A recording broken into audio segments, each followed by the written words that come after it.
Today's a very special day. We got a lot of things going on. Batavia's here. We have an extremely special guest, and we are going to learn a lot from a different perspective about gardening today. Welcome to the Backyard Gardens podcast. To have a good harvest, one must plant good seeds and must also use the right kind of fertilizer. The carrots have grown large and firm. How good they will taste. Welcome to the Backyard Gardens podcast, where we talk about all things gardening and give the information out for you to be successful in your garden, whether it's your first or your last. We are your hosts, Ben, the backyard gardener, and Batavia, the front yard gardener. one in the country. One in the city. Now get ready as we dig deep into this wonderful world of gardening as we learn to grow and grow for change. How excited are you, Batavia? I am almost as excited as I was when I had the first tomato sandwich of the season. That's really high, excitement for me. That doesn't excite me at all, so But this is let's about try me in again. this moment. How excited are you, Batavia? I am as excited as I was when I got my sweet potato slips. Remember that? That was exciting. Amen, sister. Yeah. Okay, I'll go with that. No tomato sandwiches, no go. So quick announcement. We've had 10,000 people listen to us so far. Whoop, Talk whoop, about gardening. Wait, hold on, Wait, yeah, what are you doing? You do it 10,000 times. All right, yeah. Well, no. That's enough. So thank you, everybody. So help us make it. I think the next milestone is like 25,000. So it might be a while before we get another announcement. We're going to put some. Not if you share. We're going to put some interim milestone in there. I'm not going to wait until 25,000 to ring the bell again. Okay, but North Dakota stepped up, so we have covered the entire 50 United States. So thank you, North Dakota. Nicely and done. Your fast speed limits, if that's the truth. And today we have a special guest. We have Ashley. And she is a first-time gardener, and we wanted to bring her on to kind of pick our brains and just talk about gardening. I mean, what else are you going to do on a gardening podcast? So what's up, Ashley? Hi. Hi. Do it, Batavia. Do it. Oh my gosh, what an intro. What an honor. This is like only the second episode we've used the bell on. We're trying to figure out the logic for when we bell or ring and when we don't. But what's that song where it's they need a more cowbell? Yeah. That SNL skit? Yeah. Oh, yeah. That's the cowbell. I need more of No, it. wait, we talked about that. We don't need a cowbell. I had the cowbell, and Ben vetoed it. And he made me Every order time. this bell on Amazon. It was a low price of like $4, but we may have to take a vote on, which sound effect we're going to use. I vote cowbell. I don't know how permanent my vote is, but as of right now, it's 2 against 1. So it matters. You say cowbell, but when you're riding in your car listening to us going to work and you hear that damn cowbell, you're going to be like, I hate my vote. And that's just all there is to it. Fair enough. That might be the case. So I was trolling Instagram the other day, and I came across this interesting video and a story, and it was somebody talking about their garden, and they've had a lot of issues and how hard it is for her. And I thought to myself, what a great opportunity to have somebody come on and ask questions, because she had a lot of questions and seemed a little discouraged, and we wanted to pump her up a little bit for her garden season, and maybe you guys can get some insight out of it, because first time gardener, there's a lot to think about, and there's some things in the video that I saw that I was like, I wouldn't really worry about that. So I think it was like a perfect opportunity. Oh yeah, she's so there's no video on this podcast, but the surprise look is amazing. So yeah. I'm very surprised. Yeah. So Ashley's here with us to kind of talk about her garden, and maybe you guys can get some insight from it and stuff, because I feel like it's a different perspective. What do you think, Batavia?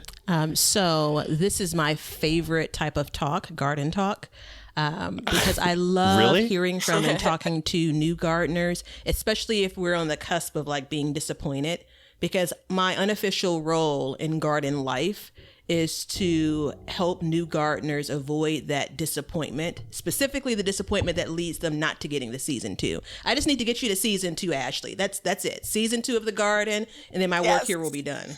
Yes. See, I'm the opposite though. I think you have to fail in order to succeed. I'm okay with a little bit of failure. I'm okay with a little 100%. You have to fail. I want to see you fail a little bit, but I don't want to see you fail all the way. So yeah. I mean, I'm the antagonist. We have the glass half full and the glass half empty, which equals a whole glass for me, which I'm totally fine with. Perfect. No, I don't want to see anybody fail at having a garden. I mean, I definitely want to see people like work through the problems and stuff like that. And I think you've done that. So yeah, I mean, a little bit of background as to like how I got into gardening is I've just been always surrounded by gardens. My grandpa was born in Hawaii and moved to Puerto Rico. And when he was in Puerto Rico, he signed with the Future Farmers of America when he was like a teenager and farmed sugarcane and bananas and all this kinds of crazy exotic stuff. And so when he moved to California, naturally, he just had this lush, beautiful garden that I grew up in. Mm-hmm. Right. Now, I personally did not start gardening until the pandemic hit. So I'm an essential worker.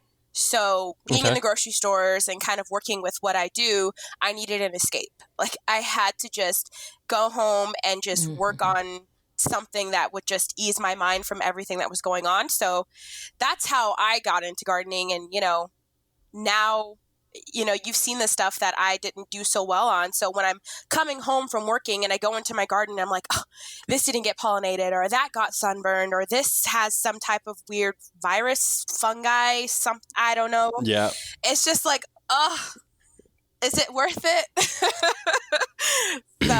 So have you harvested anything yet? No. Oh, you haven't harvested anything yet? Not a thing. Okay. Well, we're going to change that. Okay. So good. Because I want to eat my own food. Yeah, for sure. And I think there's a lot of people that are getting into gardening for the same reason you did, the pandemic and all that stuff. And I mean, I don't know. What do you think, Batavia? You go like a year after your first year, it kind of starts to click. You'll get a little bit more and more and more. You just got to get through that first year, right? Yeah, I'm trying to go back to the Wayback Machine because I'm super curious about some of the things, Ashley, that you're growing. But I'm trying to go into the Wayback Machine and remembering like how much food I got in my year one. I made it to year two, but that doesn't mean that I got, some bountiful harvest in year one. But I went super duper traditional. I have a question. Mm-hmm. So this might be gardening lingo, which I have other questions about because I still don't know all of the gardening lingo. Thank you. But thank you. Everybody, hold on. Everybody, thank you. Thank you. Go ahead. Okay, so again, this might be because I'm new and naive, but when you say year two, is that just the succeeding year or is it the season? Oh, let me answer because I kind of make up those terms. So I don't know that. Ben, do you speak in year one and year two? No. I think that's more like work Batavia speaking. So I just speak in year. I mean, I don't know. I never thought about that. Yeah. So when I talk about it, I'm talking about 22 is your first year of gardening. 2020 is your first year of gardening, and 2021 would be your second year. But you bring up a good point because when people talk about seasons, since I feel like I've historically only had like summer gardening, I just talk about summer gardening. But a lot of people, and I'm sure Ben talks about the spring season, the summer season, the fall season. No, Ben that's all 1 year. Talk about it like that. That's all 1 year for me. I mean, I'm not going to break. I mean, come on, man. That'd be like, I'd be in like season like 300 or something ridiculous. I'm not saying you're counting those, but when people talk about like, all right, this season I'm doing this, are you referring to the full year, Ben, or are you referring to like this is your summer season versus your fall full season? Year? Okay. Yeah, let's see. And so first of all, Batavia, you don't even know this. Ashley is an OG for the podcast. She was listening to it before you came on. She's an original gangster of the She's podcast? an original gangster listener. I'll take that. So I didn't know that. Mad props to Ashley. So I found that out. Can we carve out a moment for this episode to talk about the improvements? Badges? Since there's been a change. We can't. Okay. All right. We'll talk about that offline, Ashley. I'm sure. No, there's only 4 or 5 episodes before you, so we'll just sweep them little guys under the rug. The podcast is much better with you on it, Batavia. Much better. See you there. I didn't even have to ask twice. See you there. I'm Team Batavia. So let's start with lingo, though. I think since you opened up with it, because that's something I've had a problem with for a long time, is the way people, they get, and that's why I've like dirt, and then I went on Instagram one day and everybody put up a meme about it. And they were like, I hate it when people refer to it as dirt. It makes no sense. I'm like, that shit is dirt, homie. It's no different. I mean, it is what it is. There is a scientific, but look, come on, it's dirt. So what do you questions about lingo? Oh, wait, are you asking me if I would dirt or soil?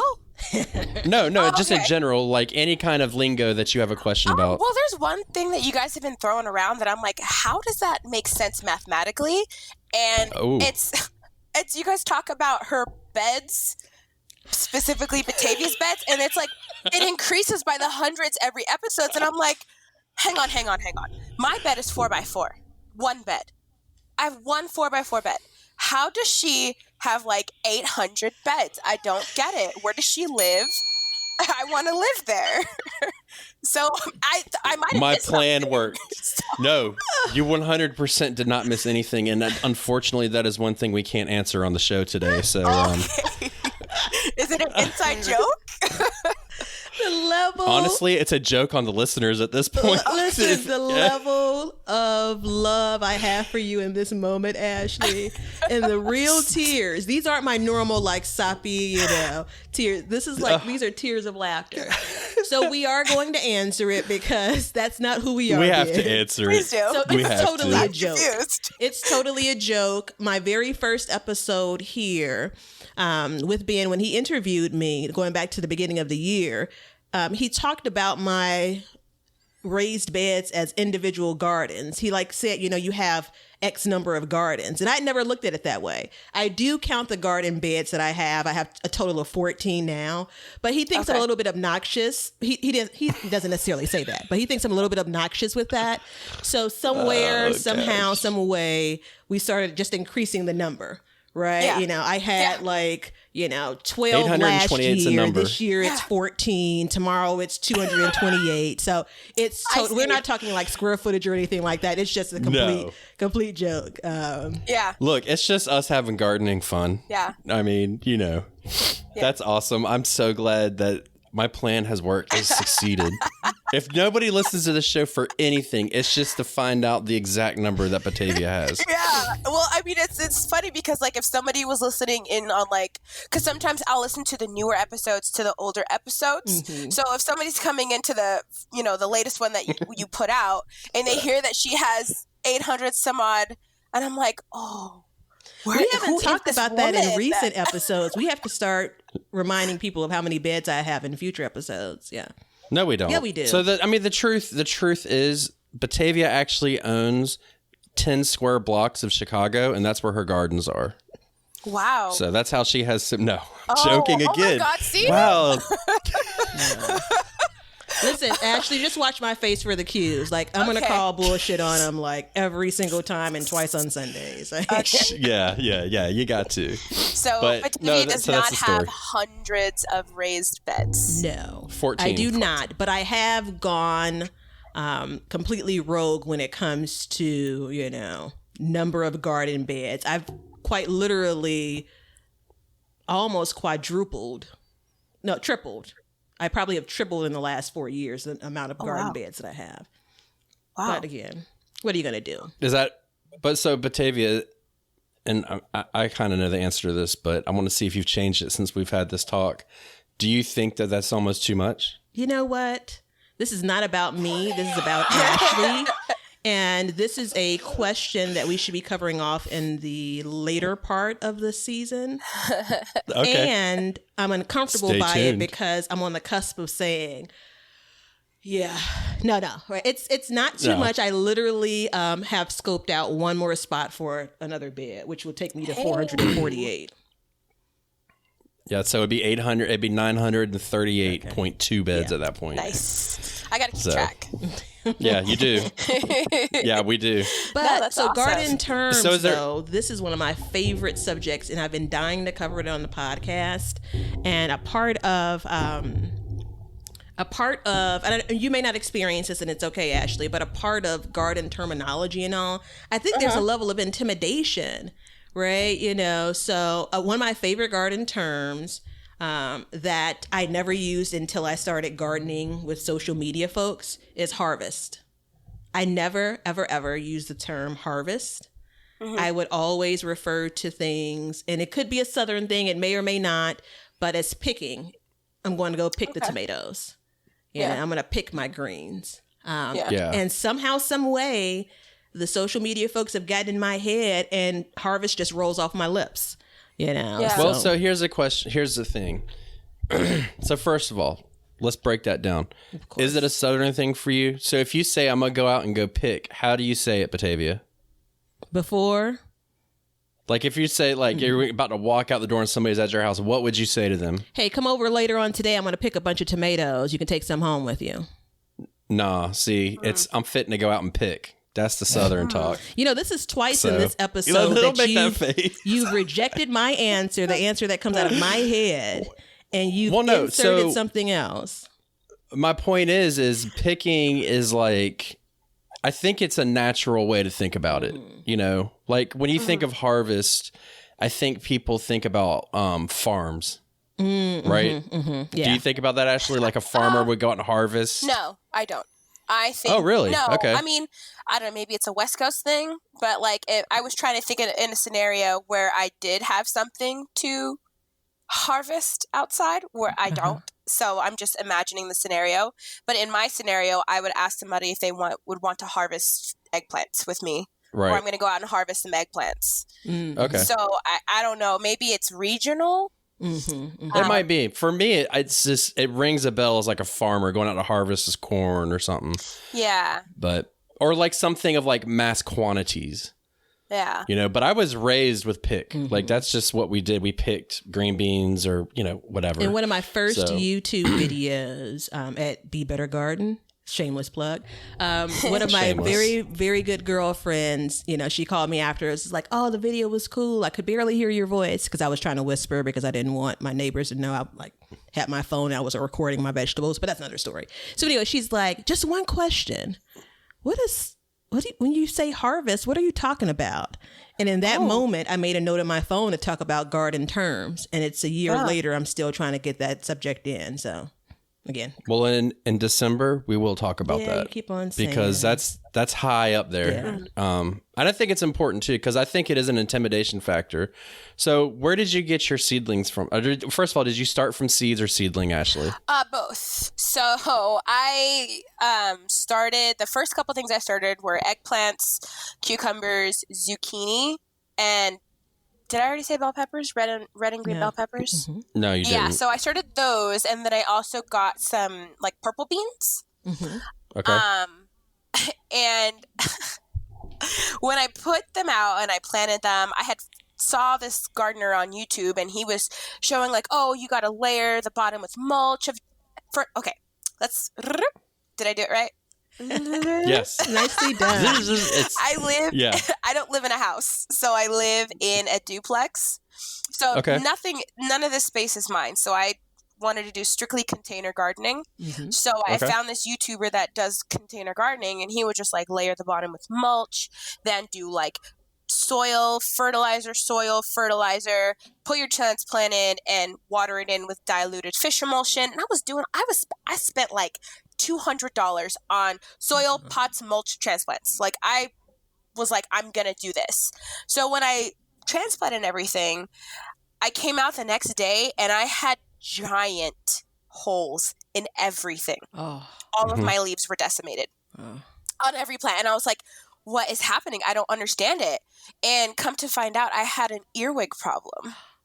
So I like had and after that, it kind of just went downhill in terms of like what I was doing to kind of counteract that and all that good stuff. But anyways, I think I just went off on a tangent. But the first thing I did get was transplants from Home Depot.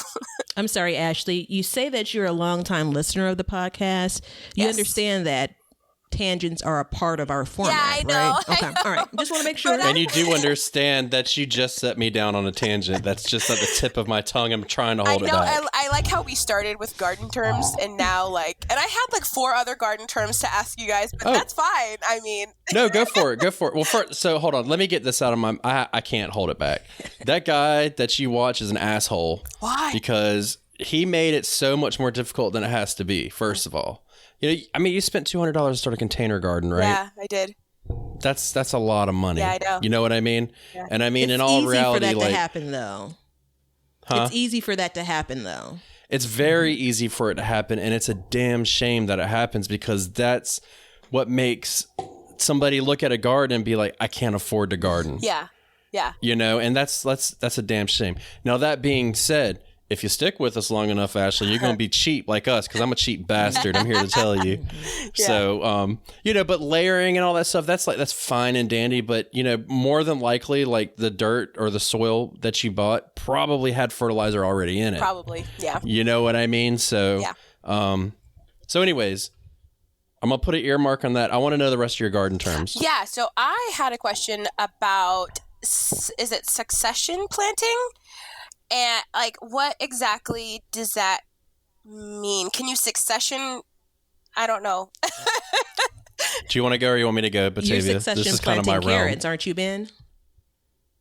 Yeah. So succession planting is, let's say you did bush beans, right? Yeah, I did. So you do bush beans 1 week.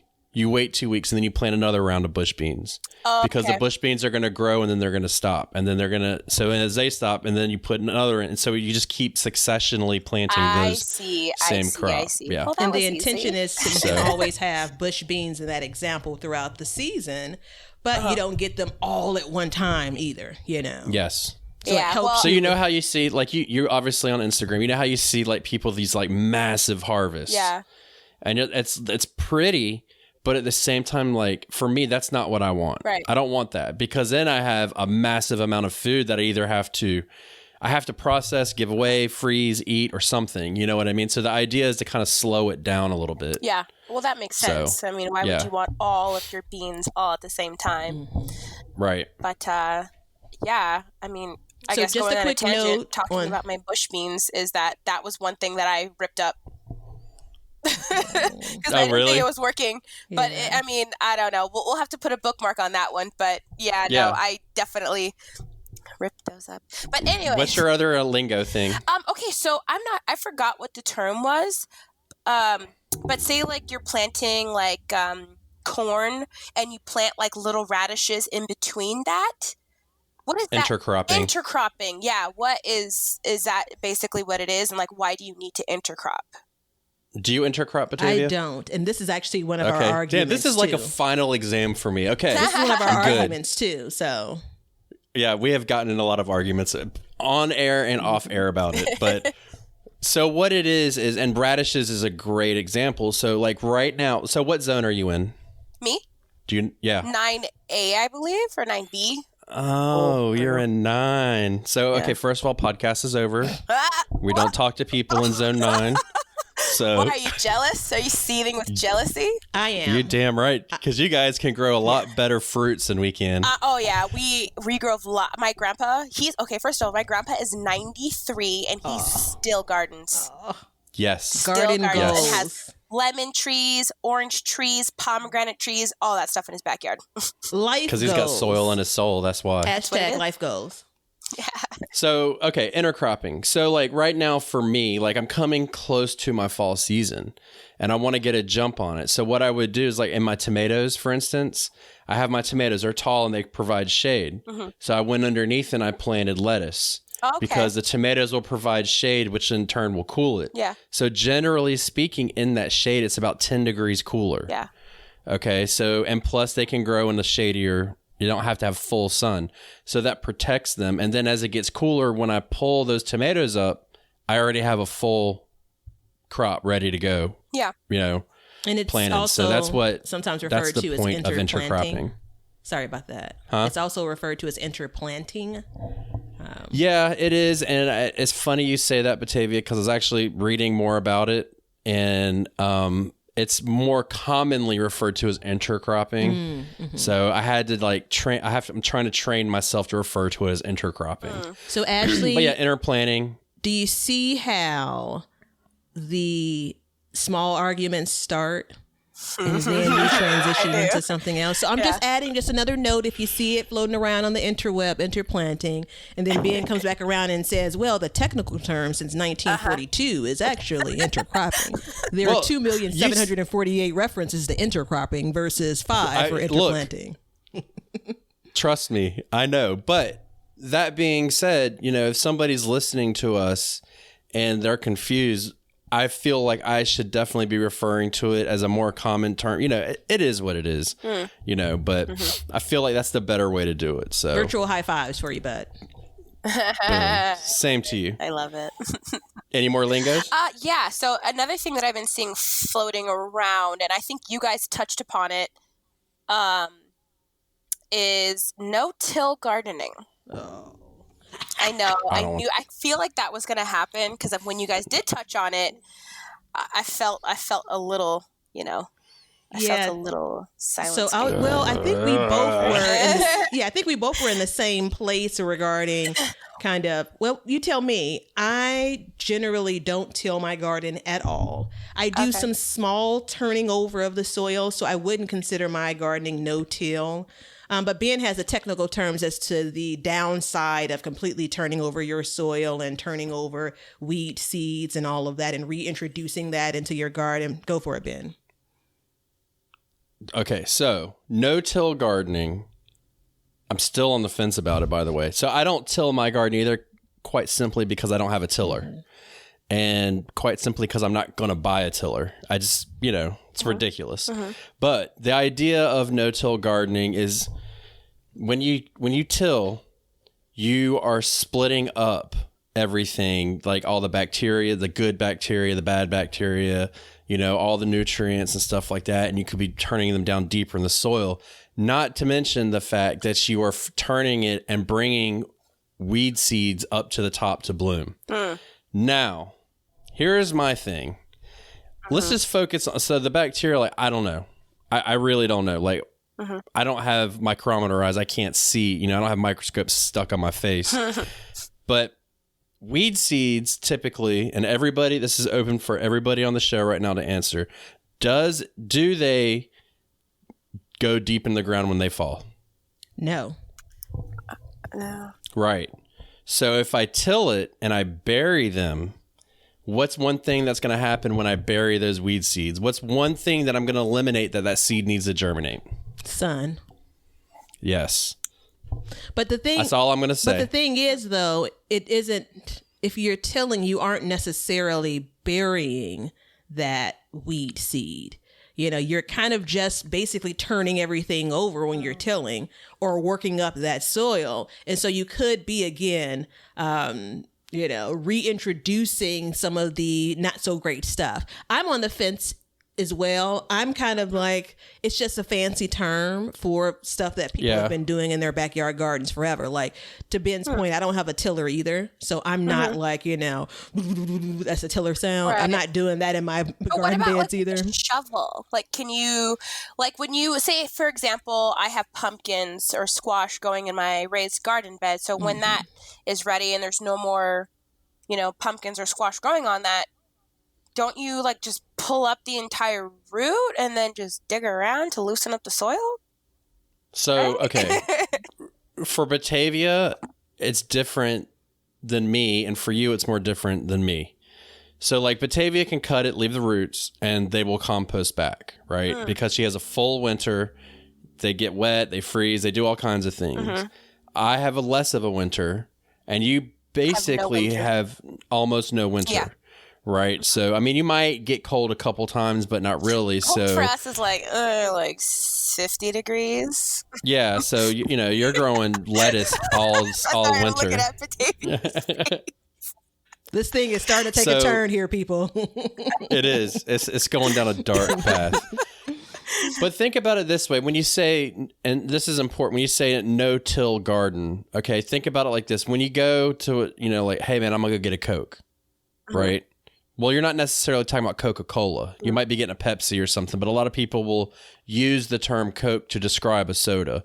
It's the same thing. It's no-till garden doesn't mean don't use a tiller, but I can go in there and dig everything up with my bare hands.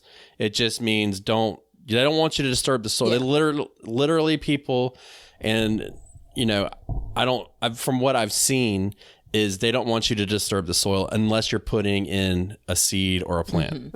Charles Dowding is really... Now, you know how you did your containers and what did you put in the bottom of your containers? Wood chips.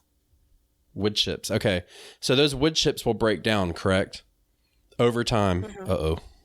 Yeah, over time they'll break down. So what you got to think about is if that was our garden and you put, like a lot of people put like leaves and stuff at the bottom of their garden and they'll turn it. Well, that's going to bring all of that composted matter to the top. Okay. So it's the same. So like, what's the point in putting it down there if you're not going to make it available to your plants when you need it? Yeah. So I was going to say Charles Dowding is huge on no-till gardening. And technically the soda reference is a really good one. I don't have a tiller, but I literally work up my soil every season. The only time I have not done it was last year coming into this year in the front yard beds, because it's just kind of hard for me to navigate with a shovel or a hoe or whatever. But I totally I want to see that soil get turned around. And that's not a requirement. That's just kind of how my psyche works, where I want to see that fresh soil and I want to feel like I have this clean palette.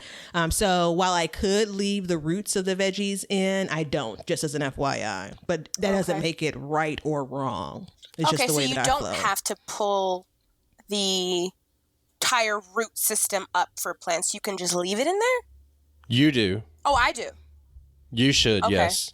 Okay. Because you don't get cold enough, so that stuff will still continue to try and grow. Oh, I see. So that's the thing with this gardening thing, is it's not the same for everybody. Yeah. As like each zone is different. So, if you live somewhere like you do, like things are always going to, like it might get so cool where in zone 9A that you can't get a pepper, but your pepper plant will still grow. Yeah. And So it definitely you gotta won't get die, it out of there. right? So part of that breakdown that Ben was describing, if I left my plants in, is that it's going to basically die because it's going to get that cold freeze and it's going to freeze and start to deteriorate. That's a word that I have trouble with, but you know the one I mean. Yeah. Okay. Well, that makes sense, and I'm glad that you guys went over that, because I was like, I go on YouTube a lot, and it just floats around, and I'm like, what is no-till? Like, huh? Yeah. So gardening is like, and I mean, correct me if I'm wrong, but I see it as it's just as clicky as everything else. So you have like your container clicks, and I'm telling you what, container gardeners are no joke. They are hardcore about a container garden, and that's fine.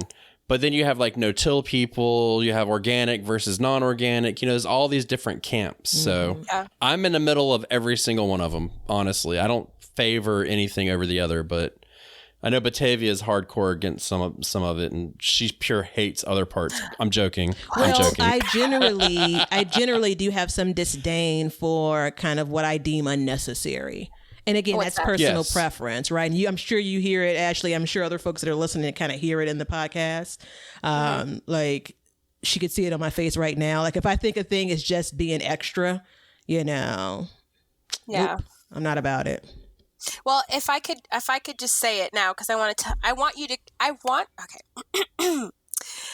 terms of like cost saving and mulching, I know that you guys are hardcore hay, wood chip, free mulch, because you have a mulch guy, which is totally awesome. But I heard on one YouTube or one podcast, gardening podcast or YouTube, that they mulch with compost. Mm-hmm. So I know I had extra bags of compost, and I started to mulch my 3-sister garden bed with actual compost mulch. So tell me, was that a good idea? Because I figured more nutrients, what could go wrong with more nutrients? It's adding more nitrogen for the corn. Corns are heavy feeders. Squash is heavy feeders. Right. Did I spend more money than I should have? Or should I have just gone with wood chips? Can you guys elaborate on that a little bit more? Super good question. Go ahead. So I've seen it once or twice, but I wouldn't describe adding compost as mulching. For the purpose of the way we talk about like wood chip mulch or straw or hay or something. I've heard it described as kind of top dressing if you already have something planted. I mean, there could be benefits for that. I had a garden bed either last year or the year before. I think it was garden bed number 293. If I'm not mistaken. And I had... I get that now. It was a brand new bed. It was bagged soil, which I generally have used in my years of gardening. Bagged soil or bagged dirt, if you're bin. And the veggies just weren't thriving. It was on my concrete patio, but I've had success there. And one of my good girlfriends suggested really just adding compost right on top. It was bag compost as well, right on top, working it in just a little bit, because at that point I already had everything planted. What are you going to do? You're not going to completely work up the soil and add the compost in. My question though is, why were you adding anything to the bed that you were growing in or the container you were growing in? Like, was it lacking something? Did it need it? Or were you like, I have $4 to spend and YouTube said spend it? Well, so I want to say this too. So like, first of all, I'm not hardcore about wood chips. Let's be clear. I'm on the fence because this is the first year I've ever used any kind of mulch in 15 years. I've not used any mulch until this year. You were pro wood chips, meaning as a trial earlier this year and earlier episodes. As a trial, yeah. But I'm not like, if you don't get wood chips, you ain't got shit for a garden. Am I like I'm that? not saying anything. Yeah, you ain't shit if you don't get wood chips, yeah. But see, I support what you do because you go get free. Yeah. You know what I'm saying? I've only used wood chips or any mulch at all for like maybe 3 or 4 years. I've been gardening for like a dozen years. So if I come across as if I have been pro wood chips all of my garden life, it's a lie. Sometimes I exaggerate a little bit. So, and think about this. Mulch is basically a top dressing. So if you put hay on top, pine straw, wood chips, shredded leaves, that's a top dressing. That's mulch. Now, compost is like a dirt. It's like soil, right? It's nutrients as well. It's nutrients as well. Right. But it's like you could literally take a plant and plant it in compost, right? Now, I can't take I say that, but there's people doing this, but generally speaking, you can't take a squash plant and stick it in a bed of shredded leaves and it's going to grow. Typically, unless it's starting to break down and create compost. So you said you thought, it's going to be really nice because I get more nitrogen, right? Yes. Well, that's not really a good thing. No. Because what will happen if you have too much nitrogen is you will have a lot of foliage. I said it correctly. And you will not get your fruit to set because it's got so much nitrogen in it. That's like, okay, I'm going to make leaves. And it doesn't have it's not a balanced nutrient. So that's why when you go get your garden fertilizer, generally it's a 10-10-10 ratio or 5-5-5, or it's a balanced ratio. Does that help? Yeah. I mean, I don't know. She's underwater right now. We gotta throw her a life ring. So I'm inclined to say that you didn't need it, but it's okay that you added it. And once we garden next year in your year 2, Ashley, I'm already claiming it for you. We won't bother about adding it on top of for next year. So what's compost for then? Like, what do people buy it for? To add in, to amend the soil, to add nutrients, because you're working, like, especially in where you are, if you grow year round and in containers, you're going to be sapping every nutrient out of that soil every year. So it's to amend it and stick it back in. So you don't think it's necessary to top dress a garden bed with compost as a mulch? I don't consider it a mulch at all. And I think that if you call it mulch, then who said that? Yeah, send us that link for that video. We're gonna troll that guy. But no, so I mean, and seriously, did you listen to the episode we just did about the social media gardening? Yes, I did. Yeah. So that's it. YouTube is a social media.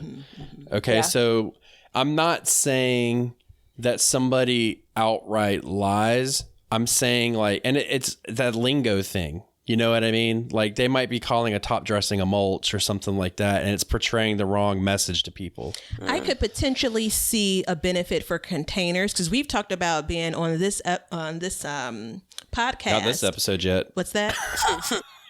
Not this episode yet. So introduction to us talking about it in this episode. So we've talked about my containers. So I'm growing in a bunch of containers as well this year, Ashley, in addition to the 895 garden beds. And I know that in some of those containers, I am basically watering out the nutrients that's already in there. Right. Okay. So I could see potentially, without seeing the video, it's hard to tell where he was headed, but I could see potentially a recommendation of adding compost on top in an attempt to kind of feed that container during the season. So I could see that. Right. And that's going to have. I don't have a problem with using it on top. What I'm saying is don't call it a mulch. Okay. Because it's not going to act like a mulch. Okay. Yeah. In my climate, it's been. Lately, we had a heat wave last week, and it was between 102 and 107 high afternoon. So, I mean, I threw some shade tarp over it, but I mean, so you're saying that I should maybe switch to a straw or wood chip traditional like mulch, correct?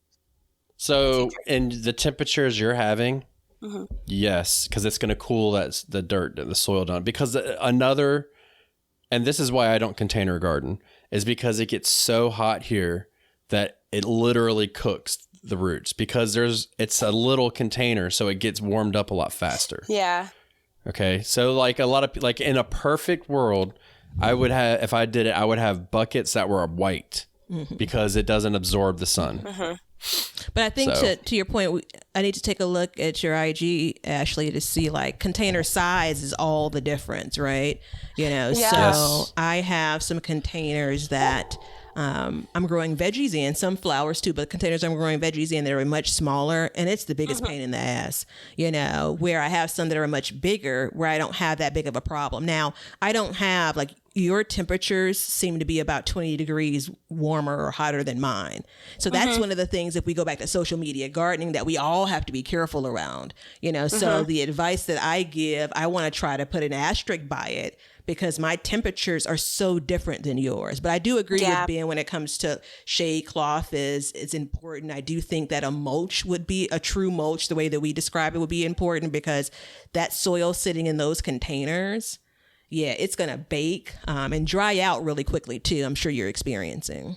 Well, yeah, I planted some carrots. That's another thing I direct sowed was carrots in like April because everyone's like, oh, carrots are so easy. Like you could do it.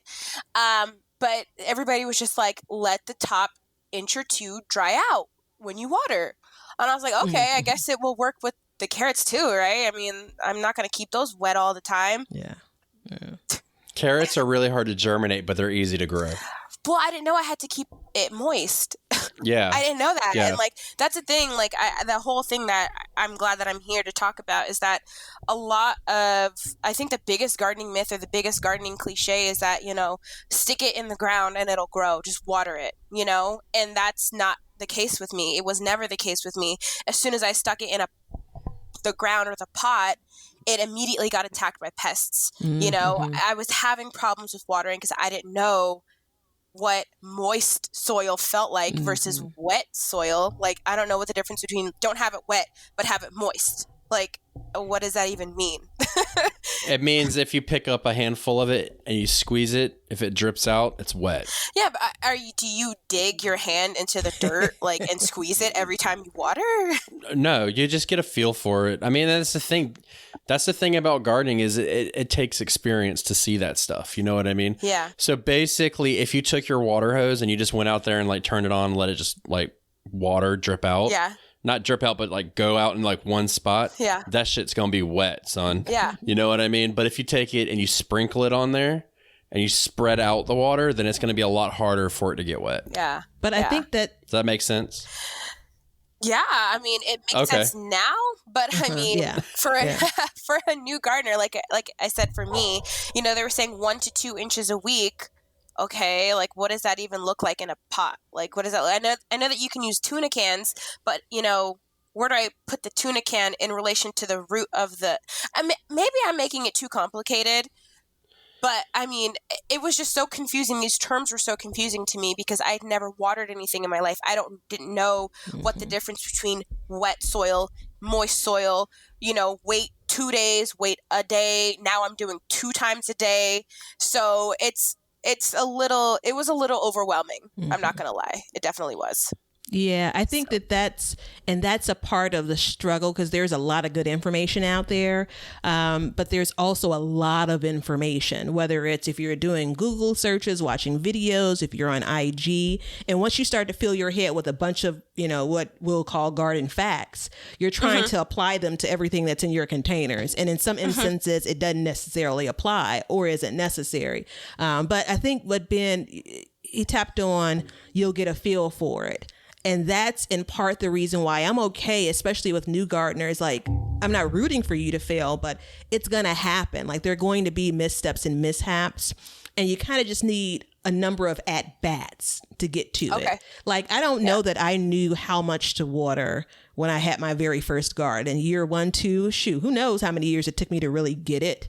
I don't even still know how to water. That doesn't mean that you have to kind of wait 10 years to be, a gardener that has food to harvest. It's not that either, right? Yeah. I think, though, you are in a challenging climate because of how warm it is. That's me saying na for being in 9A. Me trying to suppress my jealousy. It has its drawbacks, though. I mean, it gets burning hot. Like, I don't know if you saw my Instagram, but I finally had a red bell pepper, but it got sunburned. Oh, yeah. Scalded. It got crisp and warty and disgusting in the sun. Yeah. So I'm just like, the one thing I could have harvested got sunburned. I thought that my purple beans that were the bush beans that I had planted, I don't know if I planted them too close to each other, but when I walked by, it smelled really bad, like rotting. So the leaves were all mottled, and half of the leaves were dead. The other halves were spotted, and I'm like giving it water every day. And sounds like a mold. Yeah.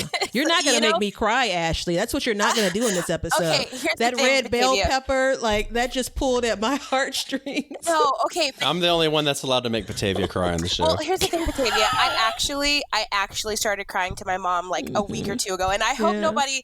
Oh my gosh, I don't want to like. We don't care about my them. friends and family sad, but like I was like very emotional because a lot of the stuff that I had planted in April still wasn't giving me fruit. I'm only getting like female flowers on my cucumber vine. My bell peppers were sunburnt. I pulled up my purple beans because I thought that they were diseased. I'm getting pests, flea beetles, cabbage loopers, white flies, and I'm just like, is this not for me? Like, I know that green thumbs, you're not born with the green thumb. I get that. You learn to get a green thumb. You acquire it over years, but oh no, everybody's born with a green thumb. It's the mindset that I don't have a green thumb that screws you. Yeah. So, you know what I mean? So yeah, it was I have really a different emotional. opinion. I was very emotional with my mom. My mom's my best friend, and she was just like, "You can do it. I know you can. Just don't give up." And I'm like, "Nothing is working, though, Mom. Nothing's working." She's gonna freaking make me cry. Damn it! Oh, don't cry. I'm still doing it. I'm trying. No. I mean, I get it. I just have one. Let's make it smaller. Let's make this smaller. So the bell pepper plant. Yes. So, this is where I was going, is to break down each individual problem. Yeah, so the bell pepper plant, you know what? I'm going to pull it together. So you planted it, you planted the plant, the bell peppers, you had flowers, the peppers started to grow. They were green and got all the way up to the point where they turned red. At least one pepper turned red, right? And that's a pretty long time period when it comes to bell peppers and, turning from green to red. So tell us, right now, what do you feel like you would do differently? So next year, how are you going to manage that bell pepper plant differently? Well, for starters, I probably wouldn't cut the leaves off because I thought I had to cut the leaves off so the bell pepper could get sun. So probably not that. So that's why it got sunburned. Yeah. That's why. Yeah. So like there was like a couple of weeks I was shading the peppers and I was like, no. It has to have sun. It has to they love sun. They love the warmth. They're going to love the sun on that. Right. That might be the cutest thing. The cutest garden mistake ever. Okay, yeah. So I probably wouldn't do that. But I mean, if the leaves are there and it's still getting that contact with sun, I think I'd probably just do the shade cloth and shade it once it started to fruit. Right. So I want you to think about it like this. What you did with that is you took something that's designed in nature to grow and produce. And then you said, no, I'm growing it. I have to change the way it grows. And this is very natural for people with the garden, especially your first couple years, is you want to get out there and you want to mess with it all the time. You know, I got to pull a leaf off. Oh, the fruit's not going to get sun. Oh my God. But you have to remember that plant is designed to grow fruit. You didn't design it. All you're doing is you're allowing it to grow in your presence. That's what you're doing. So the leaves are there to shade it so it doesn't get sunburnt. And that's why you have, you might go out there and it might not be this year, it might be next year, and you'll go and you'll look and you'll be like, damn, I didn't even look in there. And I got like 4 peppers all up in the leaves. And that's how it works. So you have to think about it like you're not trying to change it. You're allowing it to grow. And all we do as gardeners is manage problems as they arise. Okay. And it's an innocent mistake. To be fair, it's an innocent mistake. The logic, like, I've actually done things that weren't that, but are very close to that, saying my logical mind walked me down this path. And then when you look at it in hindsight, you're like, oh, maybe not so much. But you'll never do that again with a bell pepper plant. Right? No. Well, does that go with all plants, including like just every plant that fruits? It needs to be shaded by its leaves? Generally speaking, yeah. Okay. So I do some pruning, which we could talk about on another day, but it's not for the purpose of like letting more sun in. It's more for the purpose of trying to get some of those bottom leaves off the plant, especially for my tomatoes, just to try to avoid things like disease setting in and all that good stuff. So I don't want to complicate it, but yeah, I think generally, yes. Okay. Good to know. Yeah. And tomatoes are the same way. They have to be in the leaves. They get burned. So I don't grow tomatoes. You don't grow tomatoes? No. I don't like tomatoes. Yes. Yes. So, I think I'm going to make Batavia cry for a different reason now. New rule. We'll need like a questionnaire before we bring folks on here, because there's some things that like really... I know what I was doing when I reached out to her. So. I'm not a tomato fan. I'm so sorry, Batavia. Well, sorry. I think it's great because it's such a staple in people's gardens that it's just refreshing. Yeah. It is just refreshing to see. No, so. this is that 2 against 1 thing now. That's all that is. That's him being petty. I've been in that seat. I've been in that seat already on this show. I mean, you guys said one of the garden mistakes or one thing that you can do to save money. I don't know if it was a mistake or gardening tips or whatever, but it was don't grow what you don't like. I don't like tomatoes. My husband doesn't like tomatoes. I pick tomatoes off whenever I get them on my burger or my sandwich. So why am I going to grow them? Now, let me ask you this. Have you ever had a homegrown tomato? Nope. So they are different. I know. That's what everybody says. Now, that being said, I'm with you. I don't like tomatoes either.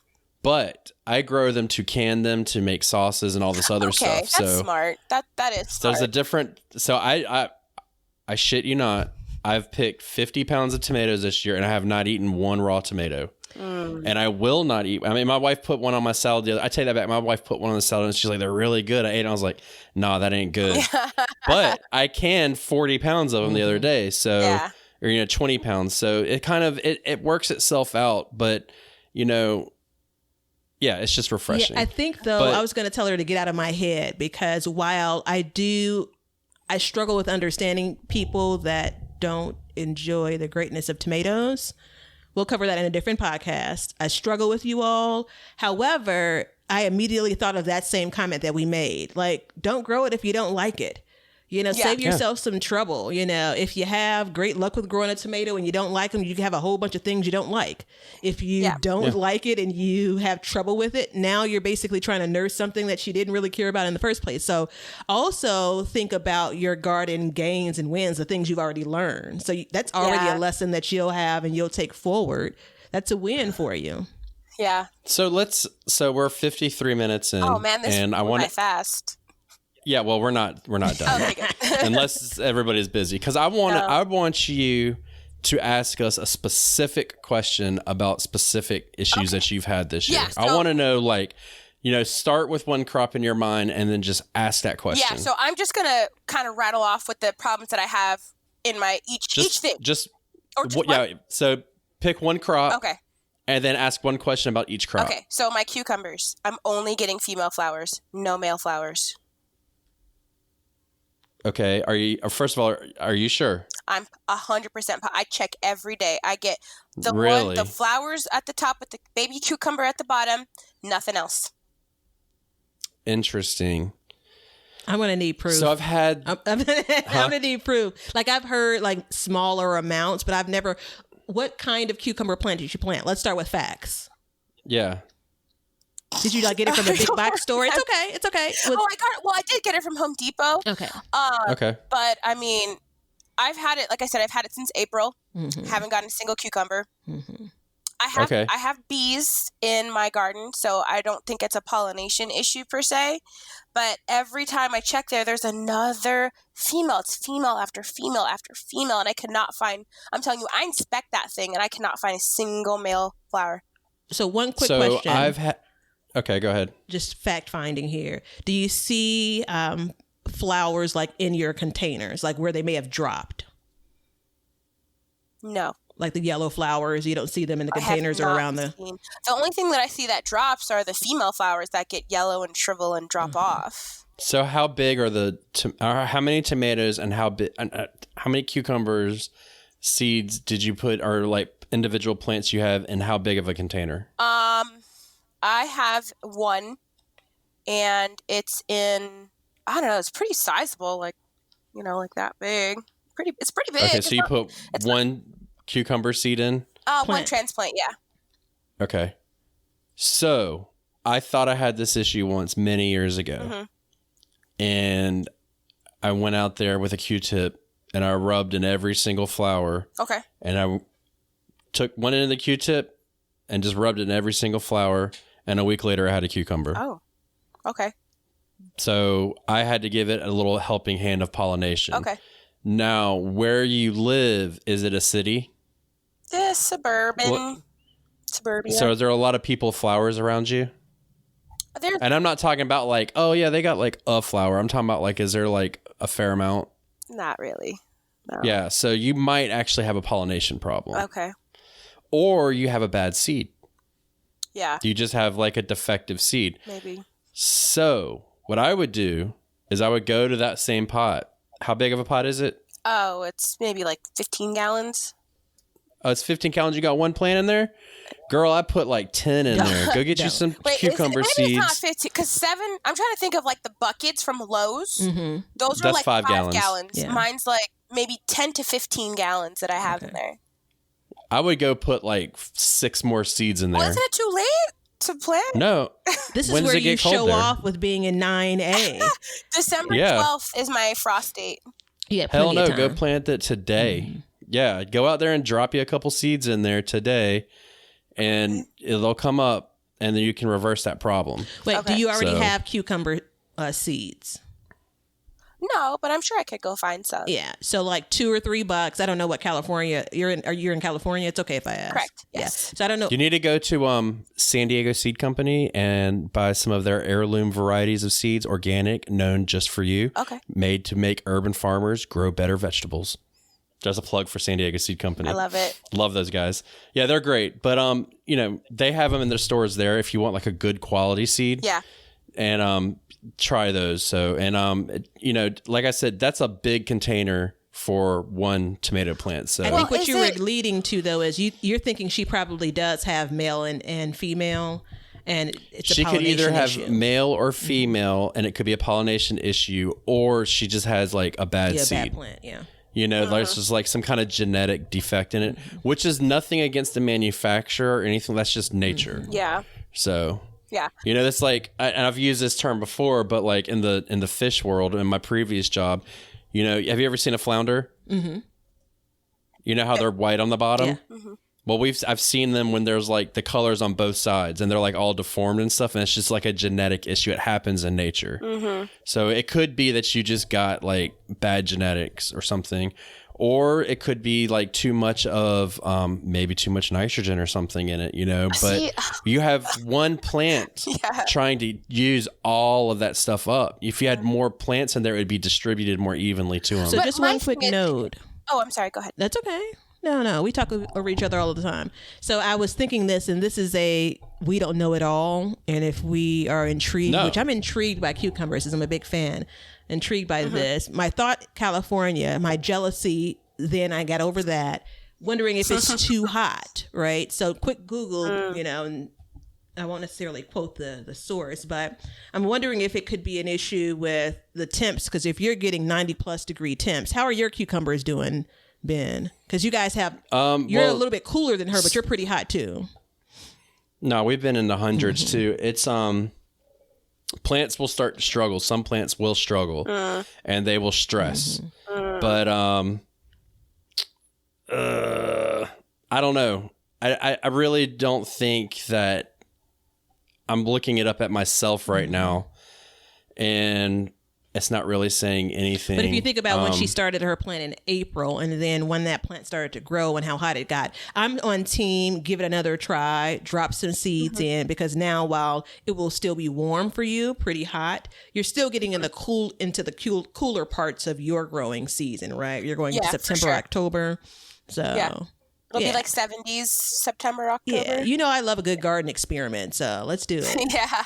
Yeah. So I just Googled it, and I'm basically reading about sex. Oh. It's like ridiculous. Like, oh, well, it's got ovules. And I'm like, yeah, I get all that stuff. I'm not 5. I understand. The birds and the bees. Yeah. All right, so we're going to pan the cucumbers, and you're going to give us an update on that, because I am uber curious now. Yeah, I'm excited about that. You got another one for us? Oh. Hold on. Oh. What variety of cucumber was it? I do not know, sir. Okay, so older varieties can have more male than female flowers. But she has more female than male.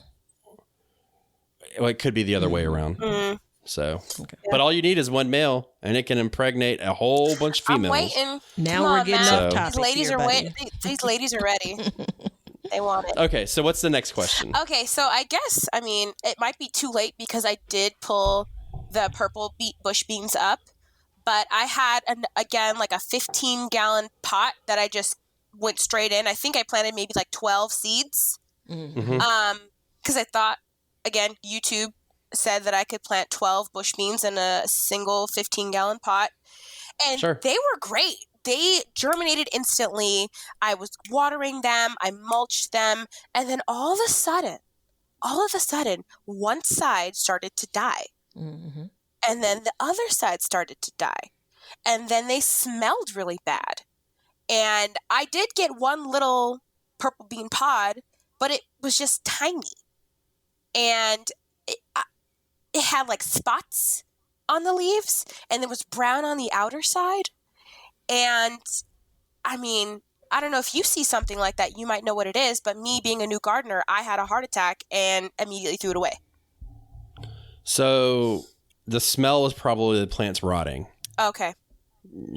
Turning back into compost. Okay. Is probably what the smell was. Sounds like you had some kind of pest. Do you concur with that, Batavia? I'm going to go with the rotting. I'm not so sure about the pest. What I do want... No, not pests. A fungal disease. Yeah. I would say. So let me ask you though, what were the weather conditions around that time? Were you guys getting a lot of rain? I was another innocent gardening mistake that I made. I was doing a lot of overhead watering. So and now Ben is an overhead waterer, and he's 15 years straight, no baby. issues when it comes to that. Switched. But the smell though, do you feel like it was coming from the soil, or were the leaves kind of like icky and like moldy? The leaves were moldy. I feel like they weren't? The leaves were crunchy. Like they were just so. Like, I was so sad. Another sad moment that I had was just they were so lush, and then all of a sudden, they just started dying on me. And I had done nothing different. I was watering the same amount of water, and they got brown. Literally one side out of the entire circle, 1/4 of it was dying and just completely dried up and crisped up in the sun. And then it moved to the other side, and then the leaves were just brown and mottled and holy with like brown spots. So yeah, I'm thinking fungus as well, like being noted. And that's kind of like, what do you do there? So what time of the garden season was it? Was it like this happened in the last month? I'm trying to figure out like what time of year. That must have happened in maybe May or June. Mm-hmm. So, and what was the soil like on top? What was the what? the soil with the dirt, what was it like on top? I mulched it with wood chip. No. Oh. I mean, like if you stuck your hand on it and touched it, It was wet. how did it feel? Moist. Moist. It was moist. So what? And then when you pulled it up, what did the roots look like? They were white. They were white. Root rot. So you probably had some kind of fungal disease. You don't have a lot of humidity, right? I mean, define a lot of humidity. What is that? Just like you go outside 70%? and you feel it? Yeah. Then no, we don't. No, Yeah. I don't think so. It's pretty dry out there. Yeah, it's pretty dry. Yeah, it sounds like you had some kind of fungal disease. So there's a couple things. Now, I'm going to kind of dovetail into one of your next questions, I'm sure. But do you treat for anything? I do now. Okay. So that probably would have helped at the time. Yeah. But yeah, so, and what's in that pot now? Nothing. I'm too afraid to put anything else in there because I don't want it to get some type of disease. If indeed, that's why I wanted to ask you guys that, because I didn't know if the soil was trash or maybe it wasn't. I'm not sure. I'd put some more seeds in there and see. Okay. What would you do, Batavia? I'm all about the garden experiment, so I wouldn't toss the soil yet. Mm-hmm. I would start over with bean seeds again too, because you really didn't have a full Same thing, yeah. You really didn't have a full harvest. I'm inclined to think there may have been some overwatering, but it's kind of hard to tell, right? You know, I think there's some overwatering too, but with the white roots, I don't think so, because then you would have had root rot. Mm-hmm. So that's what's leading you away. Now, what kind of beans were they? They were purple, right? my Yes. favorite. Were they like organic, heirloom, and all that? I believe they were organic. I don't know if they were heirloom, Okay. but I believe. So you can get like disease resistant stuff. Okay. That's not organic, but it's like a hybrid. Uh-huh. That's what I would get. Okay. Okay. Because what you're doing is you're essentially eliminating that factor.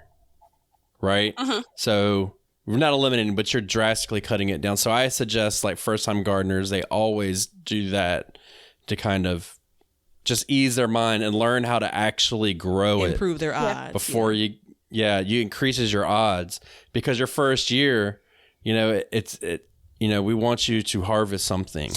I'm gonna go. You know with, what I mean, and not be like. I agree though, but I'm going to say use the package you already have, right? Because Yeah. we don't know if that's really a problem just yet. And I think if you run into the same issues, the dried leaves also got to. Yeah, they were That's they were odd. just have brown those- and brittle.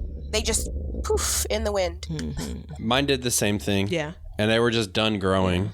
Oh, but So- you got some stuff off of it though, I'm sure, right? Yeah, I got a couple cans of them off, but it's yeah, but you have to understand it's over years of doing it. So and there was a couple that I had to reseed. Mm-hmm. I pulled them and reseeded them. Yeah. So I would definitely 100% go out and replant more So beans. you don't think I should rotate the crop? Is one thing I always hear about crop rotation, or It didn't grow long enough. oh, okay. I like your reaction there too. It didn't grow long enough. So Okay. yeah, I wouldn't worry about it. Yeah. Well, I'm also having the same problem with my pinto beans now. So I don't know if Ben, you saw the video, but at the end of the video, my pinto beans were also having a similar issue to where the bottom leaves are turning yellow, getting spotted, and in the spots, I can like poke my nail in, and it just completely goes through. Yep. Like the veins are still green, but the leaves are still yellow, and then they're getting brown, and then they're dying. Just on the very bottom though, right?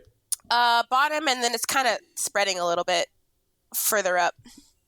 But it's starting at the bottom and going Yes, up. it's starting. I have to refresh my memory. Now, is the plant overly bushy? It's pretty bushy. Okay. Do you know what that is, Batavia? It sounds like there's some splash up, some dirt splashing up on those leaves and creating some disease. But it sounds like you have mulch in that pot. I don't have mulch in that one. I don't have it in that one, no. So a lot of times what will happen is when the bottom leaves don't get enough sun and they'll die back. Oh, is that what that because is? the top is so bushy. Well, not 100%. Okay.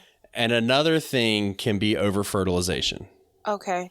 So because it's producing more and more foliage, then the bottom leaves are, it's starting to show signs of that. Let's go back to a basic question, though, and shame on us for not asking. So you have your containers. Is this just bag soil that you got like from Home Depot or something? Mm-hmm. Okay. What do you remember? Nothing wrong with that. There's nothing wrong with that. Let me finish. So, do you remember the brand that you got? I got the Miracle Grow, the organic black bag. Okay. So it already has fertilizer in it. Yeah. It has enough fertilizer to get that plant through the whole year. Yeah. Really? I was wondering if it was potential, because there's some bad soil out there too, bad bagged soil. So I don't have any qualms when it comes to that brand and that soil. I know there's some others that do. But I'm starting to wonder, like, this is the same soil you're putting in. Well, is it potting mix? Yeah. Okay. There's it says that there's potting mix. Potting mix or potting for soil? vegetable or flower? Vegetable. Does it specify? Yeah, Okay. it's vegetable. But okay. And then you put fertilizer on top of that, right? Yeah, but I thought that's what you were supposed to do. Yeah, well, you can, but really, especially the first year, it has enough fertilizer in it to keep it going. So, because one of the biggest signs of over-fertilization is wilting or yellowing lower leaves. So, and just to be one of the fair, signs. it's kind of hard because we're on the other side of the issue and not kind of seeing it with you. But these are some potential, like, it may have been this and this may be a solution. My biggest recommendation is to keep on trying, which it sounds like you're going to do, because then you can start weeding some things out, because you've already learned some things over the season so far. We hope you've learned some things today. And you can eliminate some of the things that, okay, it's not that. It's this. The time of year is a little bit different, but there's also are you really planting an optimal time of year as well when it comes to some of these things, especially with it being so hot. Definitely. I learned a lesson with that. And I know that, in terms of me continuing my gardening, I kind of have to. I spent so much money on it so far. My husband got me these raised garden beds for my birthday, but we did not realize how expensive it was to fill it with garden soil. No. Go to a bulk person and buy it in bulk. Okay. And it will cost you I put 128 square feet of garden. So 128 square feet. It cost me $40 to fill it with dirt. Ooh. But how many? Because I bought it in bulk. How many raised beds did he get? Like, how many of the raised beds did he buy you? He bought me two 4x4. One of them is 18 inches deep. The other one is 9 inches deep. Yeah.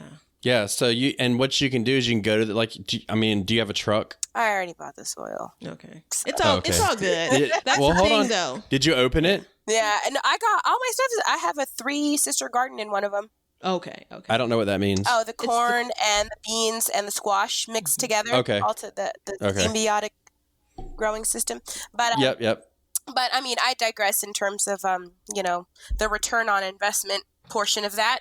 So far, just a quick note. Well, so for next year though, you can take all that stuff and put your raised beds together. And you can go to somebody that sells mulch and stuff like that and take them a trash can. Okay. And they have measurements figured out to fill up a trash can with dirt. But she's not going to need that much more soil to top off her beds for next year, though. But if you have a different growing space in the future, I've done that same thing. I've gotten the 3 trips to Home Depot with a truck full of soil, right? Yeah. Last year is the first year I ordered soil like Ben was talking about, and it definitely was a cost savings. I over-ordered, but again, that's how I rolled. Real quick, I wanted to bring this up earlier. I saw a woman post in one of the online forums about spending $300 on her garden for $3 worth of vegetables. So you aren't the only one, right? She may have exaggerated that a little bit, but there is that. It's very easy to buy because you think you're doing the right thing. And one of the things that we try to talk about on the podcast is there's some things that you got to kind of take back to the basics. So when I'm listening and we're talking, I'm trying to curtail how much more you spend, right? So we want most of the spend for this season to take us through, us as in you, through the next couple of seasons to kind of round that off. Yeah. Cool. Yeah, and you have to think about it this way too. To start a garden is going to cost money, but then next year it'll be less unless you add to it. The startup fees are always going to be a bit more expensive. Yeah. So what's the next issue? Well, I guess my zucchinis. I hear around the campfire that those are like the easiest to grow, but they're not. I haven't gotten a single zucchini. No. I've gotten maybe like 2 squash blossoms, and again, I bought those in April. At the transplant in April, and when I first put it out, it started to get burnt real bad. You know, the leaves were still green. Like, it was still like a vibrant green, but it would just, I would touch it and it would just crisp up. Everything was just burning on it. So then I moved it to the shade for like a month, and then nothing happened. So then I moved it back out to the sun, and now it has like spots all over it. What color spots? So the leaves are like a lime green, like a very light colored lime green, and I have brown spots all over it. Interesting. And how big is the plant? Maybe like 6 inches. Really? And I've had it since April. Yeah. So I can speak to part of this because I've had this issue, but I really want to just throw away the whole squash family. I'm just, I'm almost at that point, But I have in my containers, I did my zucchini only in pots this year, only in containers. And I found that as I was watering, and it was, I think I did a combo of potting mix or soil, like a third of that, a third of compost, and a third of peat moss, just to, try to get some of the absorption for the water, right? Or water retention. And I know, and my pots may have been smaller than yours. So I think I'm doing like a 15-gallon. And the yellowing of the leaves I can speak to. Some of the other things I'm not so sure. I'm concerned about the size, of course. But I found that if I gave it a shot of fertilizer, then I saw those leaves perk up and kind of get to that more darker, deeper green color. And then we got back to producing flowers and actually fruit. But again, I'm like questioning zucchini for even next year. So I'm probably the worst person to ask that. So are you doing any kind of fertilizing? You said, it sounds like you said you're starting Yes, but maybe you guys can speak to that a little bit more. I mean, at first I got like a high nitrogen fertilizer just because I saw, again, that YouTuber with a container garden. He said high nitrogen. But then I also heard from the grapevine that once plants start to bloom, switch from a high nitrogen to a low nitrogen to help the blossoms per se, or the fruiting blossoms. So I don't know, maybe you guys can speak to that a little bit more, because I definitely have questions about fertilizing, and I'm sure a lot of new gardeners have that question as well. Yeah. And I am really trying to be diligent with fertilizing. So I think Ben's going to cover it. He's more adamant about his fertilizing. I'm going to go ahead and tell you how to fertilize. Go to Home Depot, Lowe's, whatever, wherever you buy Garden Center, and buy a 10-10-10 fertilizer. Okay. Don't switch to high nitrogen, low nitrogen, high phosphorus, high potassium. Don't do any of that. Okay. Just go buy 10-10-10 and use it as it is directed. Okay. So this is very common because people are overcomplicating it, and we don't want to do that, right? We don't want to overcomplicate, because what it is, and I get it, because it's like, okay, I want my plant to be as productive as possible. But when you I'm going to give it high nitrogen at first, because what is that going to do? The nitrogen causes it to create leaves, right? And then the leaves produce food for the plant. And then you're going to switch it to a high potassium, NPK, phosphorus. You're going to do the high phosphorus to produce more fruit. But then you're doing lower everything else. So then the roots, which use the potassium, is going to be lower. So then everything starts with the foundation. You can't build a house with a crappy foundation. If you put toothpicks on your duplex, it would collapse, right? So you have to have a strong foundation. So 10-10-10 fertilizer, man. Okay. Just balanced all day long. And you can go, like Epsoma has like a garden tone, made for vegetables. You can use that, stuff like that. They have one for like tomatoes and stuff, but man, if you use 10-10-10 or whatever, it can be whatever number, 5-5-5, as long as it's balanced. Okay. And you follow the directions, you're fertilizing correctly. And then once you get a hang of that, which is going to be a while, because remember, you can take a break from gardening every year. Every year you get more and more. Then you can start. So like I don't 10-10-10. Okay. That's what I use. Okay. How all often? the time. And every 2 weeks I put it on my garden. All right. So. And you may find with your containers, and follow it with every 2 weeks, but you may find something like every 10 days is probably going to be a little bit better because you're watering your containers probably a bit more than you would if you had a garden bed sitting on native soil. So yeah, it's better to have less fertilizer than too much. I think that's my stance on it, because how long have you been using fertilizer, Batavia? Ooh. We're in month 2. Really? Yeah, just this year I started fertilizing consistently. And I'm telling you, from my experience this year, it's hard for me to get to that 2-week period for my containers before those leaves start turning yellow again. But I noted that follow the instructions of every 2 weeks is probably what your bottle is going to say. But I'm just giving her the idea of, you may end up needing to do it a little bit more often. But we'll see. Now, if you want, and I mean, we've obviously support them, Neptune's Harvest, you can get them and spray that on the leaves and give it that quick boost. Okay. You foliage feed them in the mornings when all the pores of the leaves are open and ready to accept. Okay. And then that will give them a quick boost. Okay. All right. But, I really think a lot of your problems come around that fertilizer that you put in on top of the Miracle-Gro. Mm-hmm. I think that has a lot to do with it. What do you think, Batavia? I don't know. I'm not convinced because I'm not sure if she was doing that. Were you doing it consistently in all of the containers? I would add the slow release Dr. Earth fertilizer, mix it into the soil. Mm-hmm. And then I would also do the water soluble fish emulsion fertilizer. Okay, I'm convinced.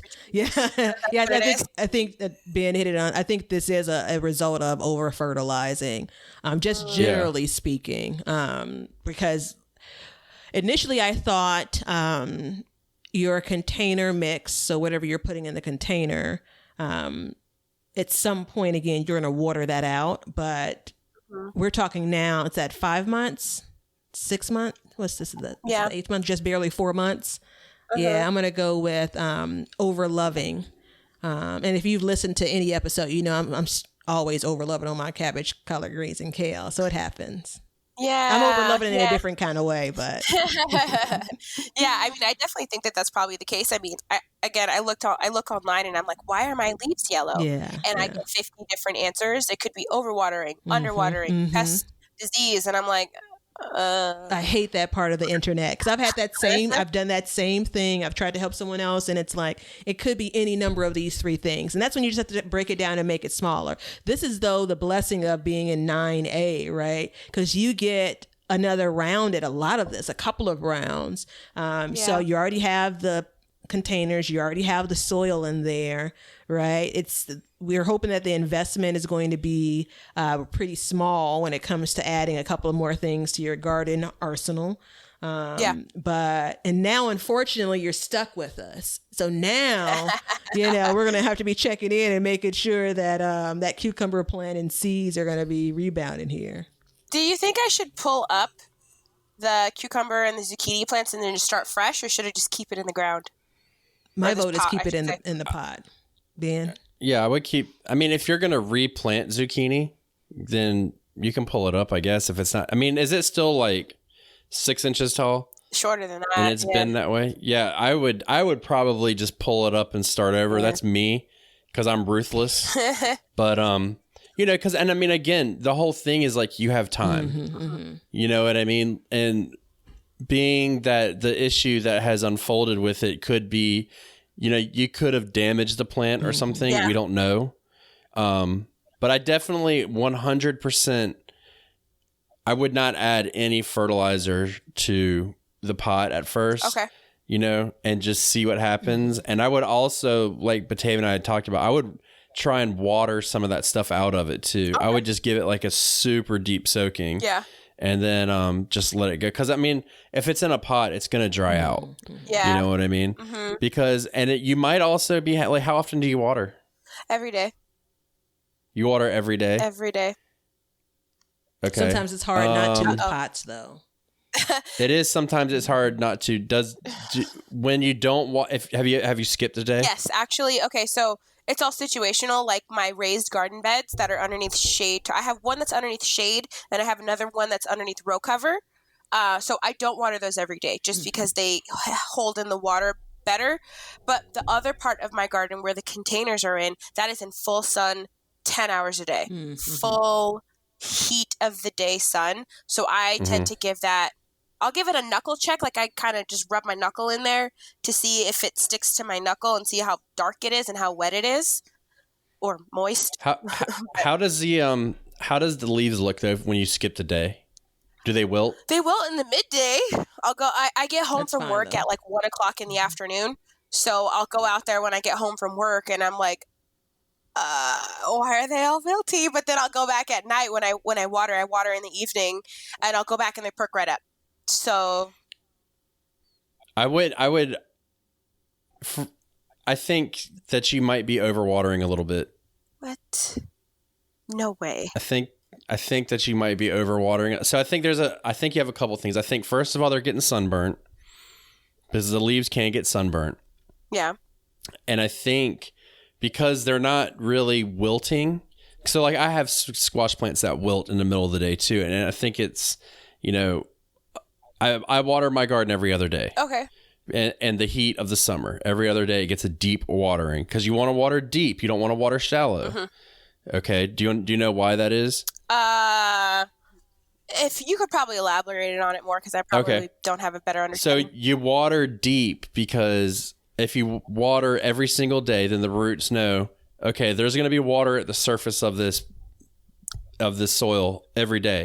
I don't need to look for it. But if you don't, and you make them look for water, they'll actually grow deeper, building a stronger foundation. So they have to search for water. Okay, that makes and that sense. will make them stronger. And then they will use the nutrients farther down inside the pot. And you won't get stuff like soil rot, root rot, and all that stuff because they'll be down there soaking it all up. Okay. So like if you have a stretch coming up and it's going to be cooler, let's say, when did you drop down in like the high 80s compared to where you have high been? 80s would probably be in September, maybe mid to late September.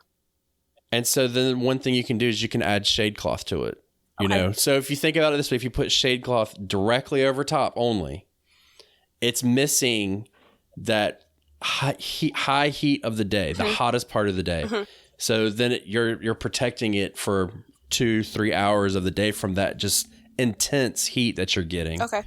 So does that make sense? Yeah, it makes sense. But I guess what the issue that I was having in terms of the watering is that I thought because it was getting sunburned, I had to water it because it was getting so hot and it would like more water. But you're saying take it back, put a shade cloth over it, and I don't have to water as much. Is that what you're saying?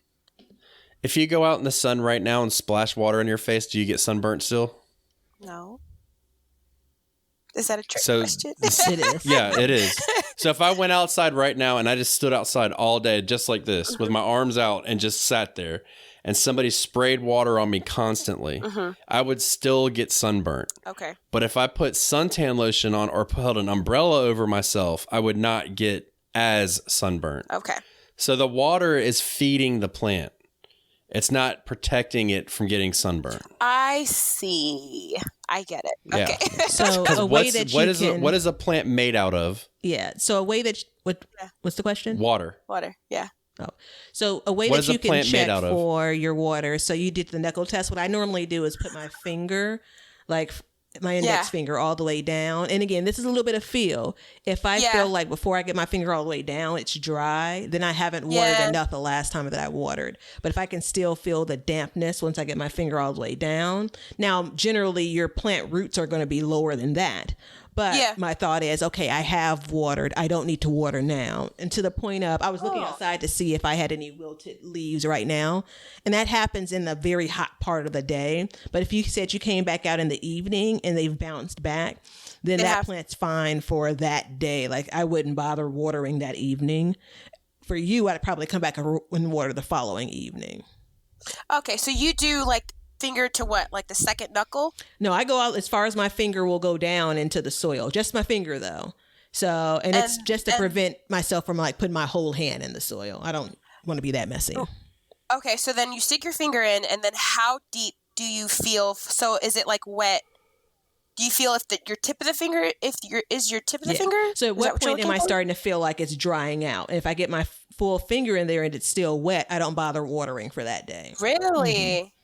Oh, maybe I am overwatering. Because I'm just scraping my knuckle on the surface and I scrape back a few, like maybe half an inch. Yeah. And if it's wet, then I'm like, I'll water it tomorrow. But you're saying you go all the way? Because the very top of your soil can, so before I mulched this year, again, only 3 or 4 years at it. But for the front yard garden, I know we don't really say those words on this podcast, but for the front yard garden, people would walk by and I just basically had plants and bare soil. And folks would commonly say, because, whether you want it or not, people give you their opinion. They would commonly say, oh, it's pretty dry there. You need to water. But I've already, at the start of my garden walk, put my finger down there to check, because your natural eye looks and says, oh, it's dry. But if I go down a couple of inches, because my finger is about maybe 3 inches, then there's still moisture there. So I know I'm fine. Right. Okay. So maybe that might be. I think we're onto something here. I think so. Yeah. I think we're onto something. Yeah. All right. So, what else do you have? You had white flies. I do. I have I have gourds for the like Halloween. I'm planning like ornamental gourds, and I have some pumpkins, and they're all in grow bags.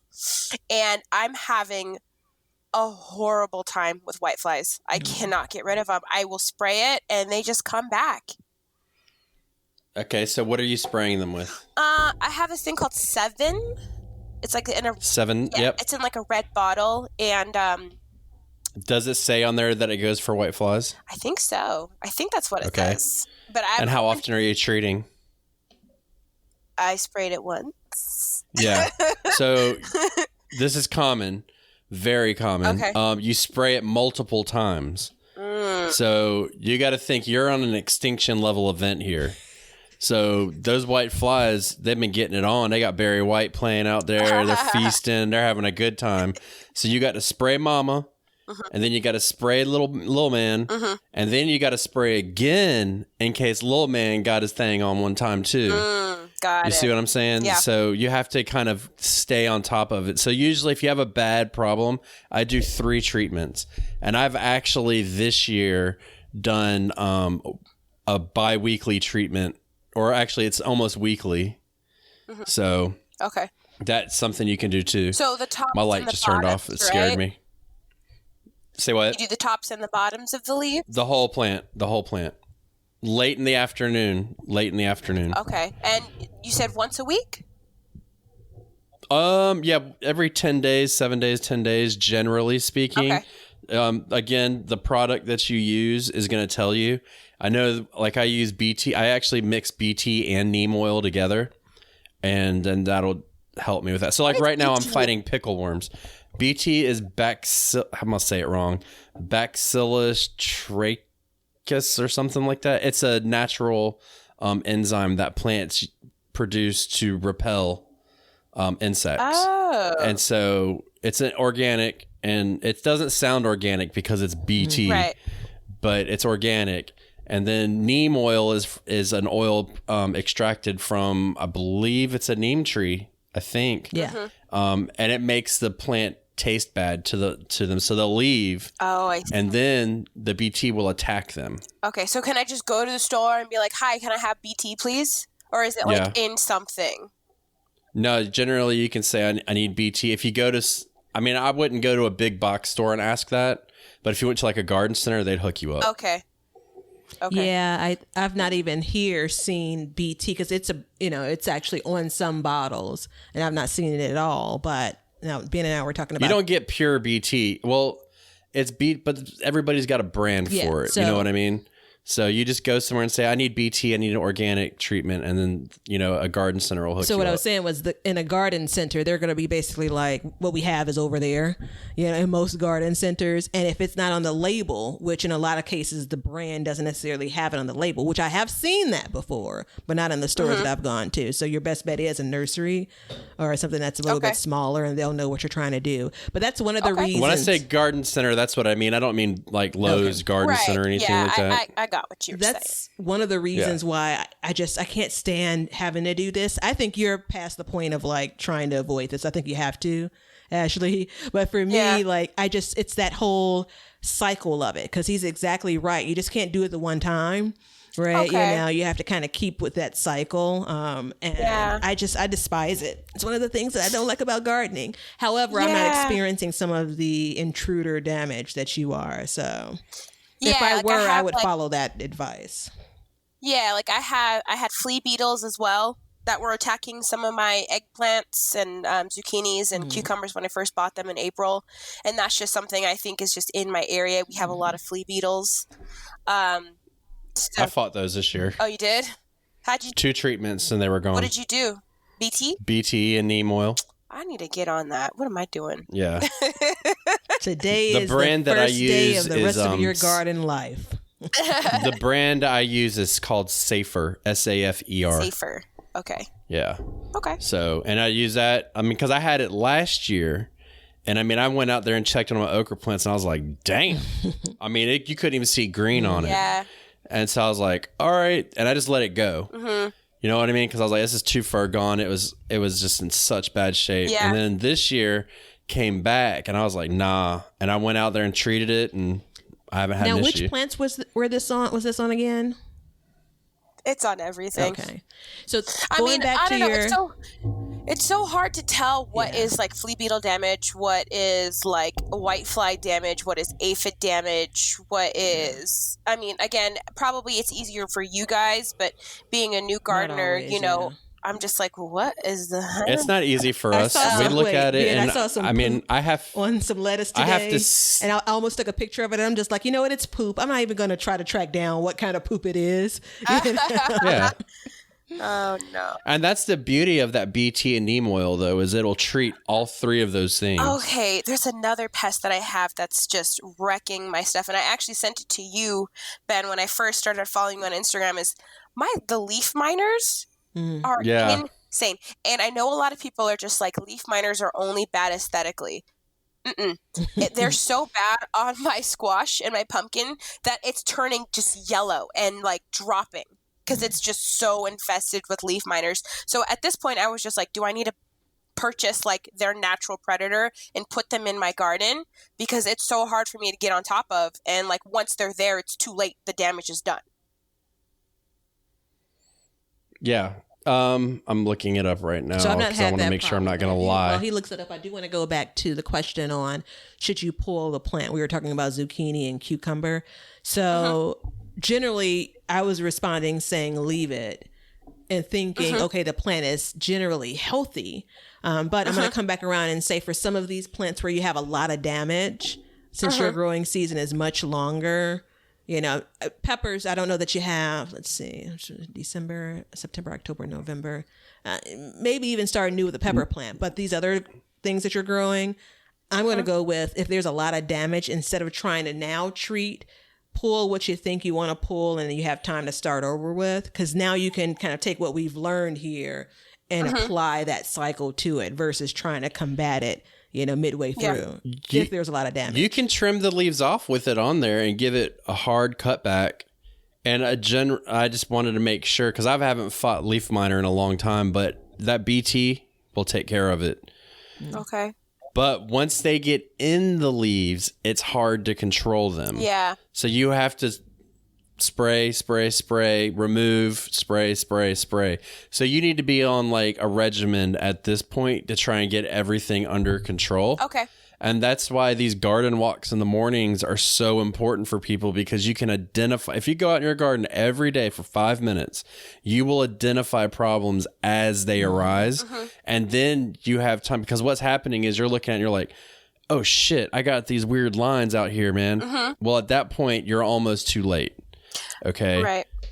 Do you have to do it? Do you have to do a walk in the morning, or is that just a phrase? Whenever you want. Okay, because I leave for work when it's like 4 o'clock in the morning. I'm on my way to work, so I do my garden walks in the afternoon or in the evening. So I'm just wondering if that is technically too late to try and monitor what's happening in the garden.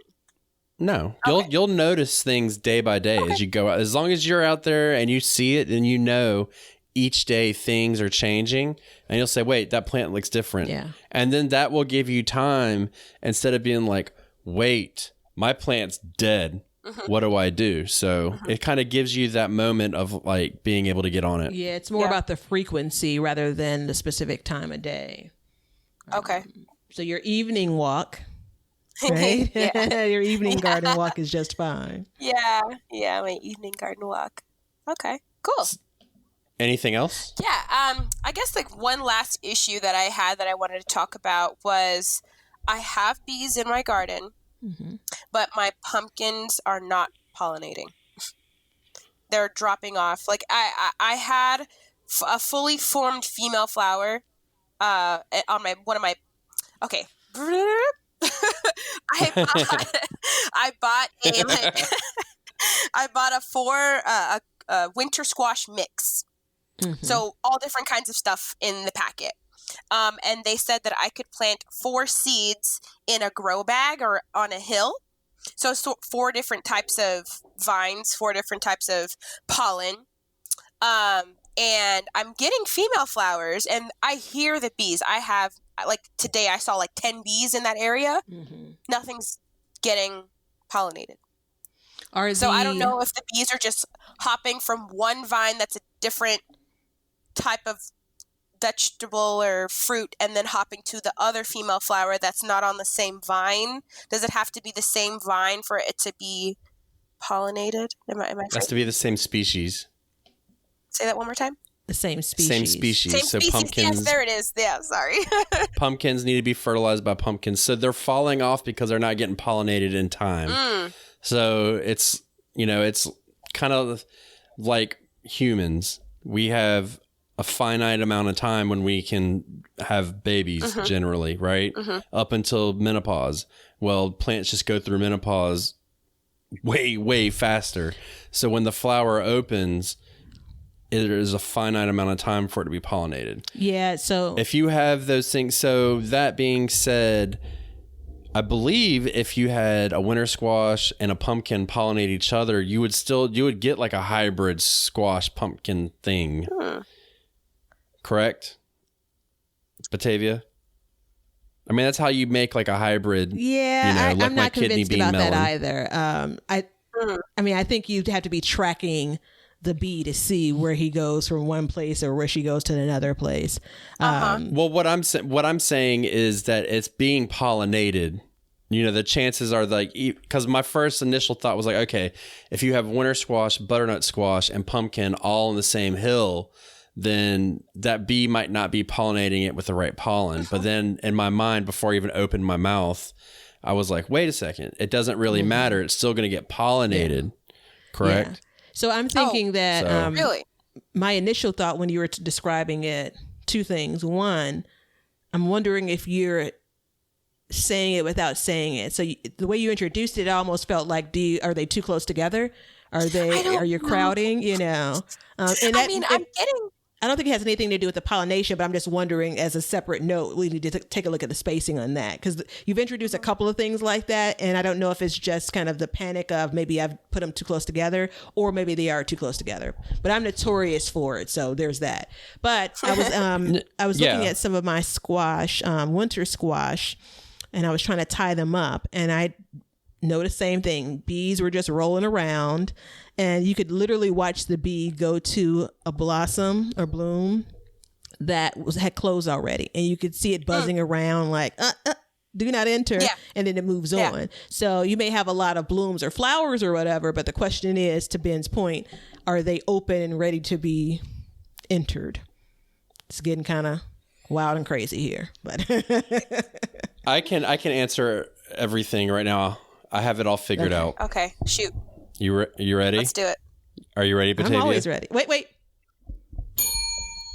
All right, that's a cleansing bell. That's a cleansing, all right, now we're ready. It's because you have heat stress right now.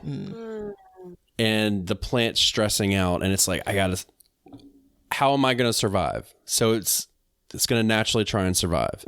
Then on top of that, you have too much nitrogen in there, and it's not giving it the right amount of nutrients. So it's pushing it farther to produce more leaves and drop those flowers. So I think really and truly what the problem is, though, is probably heat stress is your issue right now, because 107 is hot, right? And that's why I know Bridget at San Diego Seed Company, she uses shade cover in her garden every year. Okay. Her farm, Yeah. she uses it. So I know that out there, that's like a big thing that they do. Yeah. So you definitely, I think a lot of that, you know, I think most of the things you're talking about other than the pests is heat stress and fertilization. Okay. And we have a little bit of watering issue that we've came to as well. Yeah. But I think you really are dealing with heat stress right now. Okay. And I think once your heat breaks, you will start to see. So like we had like 2 weeks of like 100-degree temperatures here. And I was go out and I'd have like tomato blossoms on the ground. You know, I wasn't getting a lot of tomatoes. And then we dropped down to like the low 90s. And all of a sudden I got more and more tomatoes come in, more and more things are like producing. Okay. So I think you're seeing, you know, a little bit is in your, well, all of it's in your control to an extent, but I think the heat on this particular case, the heat stress is really what's causing it to drop. Now, there's two things you can do. You can put actual mulch down that's not compost. Okay. And that will, if you put a deep mulch on it, it will cool the roots down. And then that will allow it to some stress. And then on top of that, if you put a shade cloth over it, then that's going to be a thing. So what I would do, and I don't use a shade cloth, and I should. I'm straight up, I should, but I'm just way not interested in doing that, is I'd put all of my containers, I would, you know, try and build something where you can put a shade cloth. You'd want 60% lighted minutes. Okay. Okay. And then you just pile all of those plants in there during these like heat waves and stuff. Yeah. And then that will help you to like minimize your footprint because you're working in a small space, correct? Correct. Yeah. So that will help you with that. So the benefit of the small space is going to cost you less. Yeah. That's And good. then you just have to get kind of creative. And then the benefit of the containers is you can move these things around. Yeah. So you can say, okay, right now it's going to be really hot. We need to protect them. You put them in. Yeah. Protect them. And no, it's not hot. Then you can spread them out, whatever you want to do. Yeah. I'm Yeah, going to go, great. he's spot on. And I'm going to say, I would actually, to make this smaller, focus your energy on where you already have your shade cloth. Right. So, or the plants that you really want to focus on, put that shade cloth you already have on those. I think for you, your biggest investment and the benefit would be the shade cloth you've already bought. I do think go ahead and get that BT. Right. BT. I Yeah. think for right now, I think Ben's suggestion of 10, 10, and 10 or something that's even for fertilizer is spot on as well from the little I Yeah. know about fertilizing. But we think you probably already have some pretty fertilized soil. So you probably don't need to make that investment immediately. You have like, I would not buy any fertilizer. yeah, Okay. you have like 6 weeks before your weather breaks, it sounds like. Yeah. So that's enough time to kind of take some of these remedies and try to turn some things around before you don't have to have this much hands-on gardening, because you've been at this for like 5 months. And so if you want to go full, you know, steam ahead when it comes to all of your containers, I'm all for it. But if you want to Yeah. make this smaller and start focusing on just a couple of them, whatever you can get under that shade cloth, I think it's going to be your best chance over these next 6 weeks. Okay. Yeah. Yeah. That sounds good. Yay. Did we conquer the world? If I rule I the think world. so. I think you have a baseline now, though. And just next year, don't add in the fertilizer. I would put it on top Okay. as needed. You know, or you can get like your basic 10, 10, 10 and then mix some of that in. But you know that in some time it's going to go out. You know Okay. what I mean? Yeah. Because slow release fertilizer does exactly that. It releases it slowly over a period of time. So like if you, and this is an organic one, but people use, if you use like Osmocote, it releases over 6 months. Okay. So it's one treatment and you're good for 6 months. Yeah. So Yeah. I feel like I was maybe overfeeding my garden. And, well, you care about it. yeah, I do. And like I said, my grandpa's been doing it and he's so good at it. And I just want to make him proud and I want to show sorry. him pictures. Did you say that he just started gardening this year? I thought that's what you said, right? My grandpa? No, Yeah. Of course. Oh, his whole life. Yeah, my grandpa's been gardening since. Oh, so wait a second. Where's Grandpa at in all this? He's being 93 years old. Gotcha. Enough said. Yeah, but one thing I did want to ask you guys is to end kind of on a lighter note was moving forward for my like fall root crops that I'm probably going to start working on. I just started some seeds indoors, and I have some stuff in row covers right now that are starting to germinate, like parsnips and rutabaga, stuff that takes a little longer.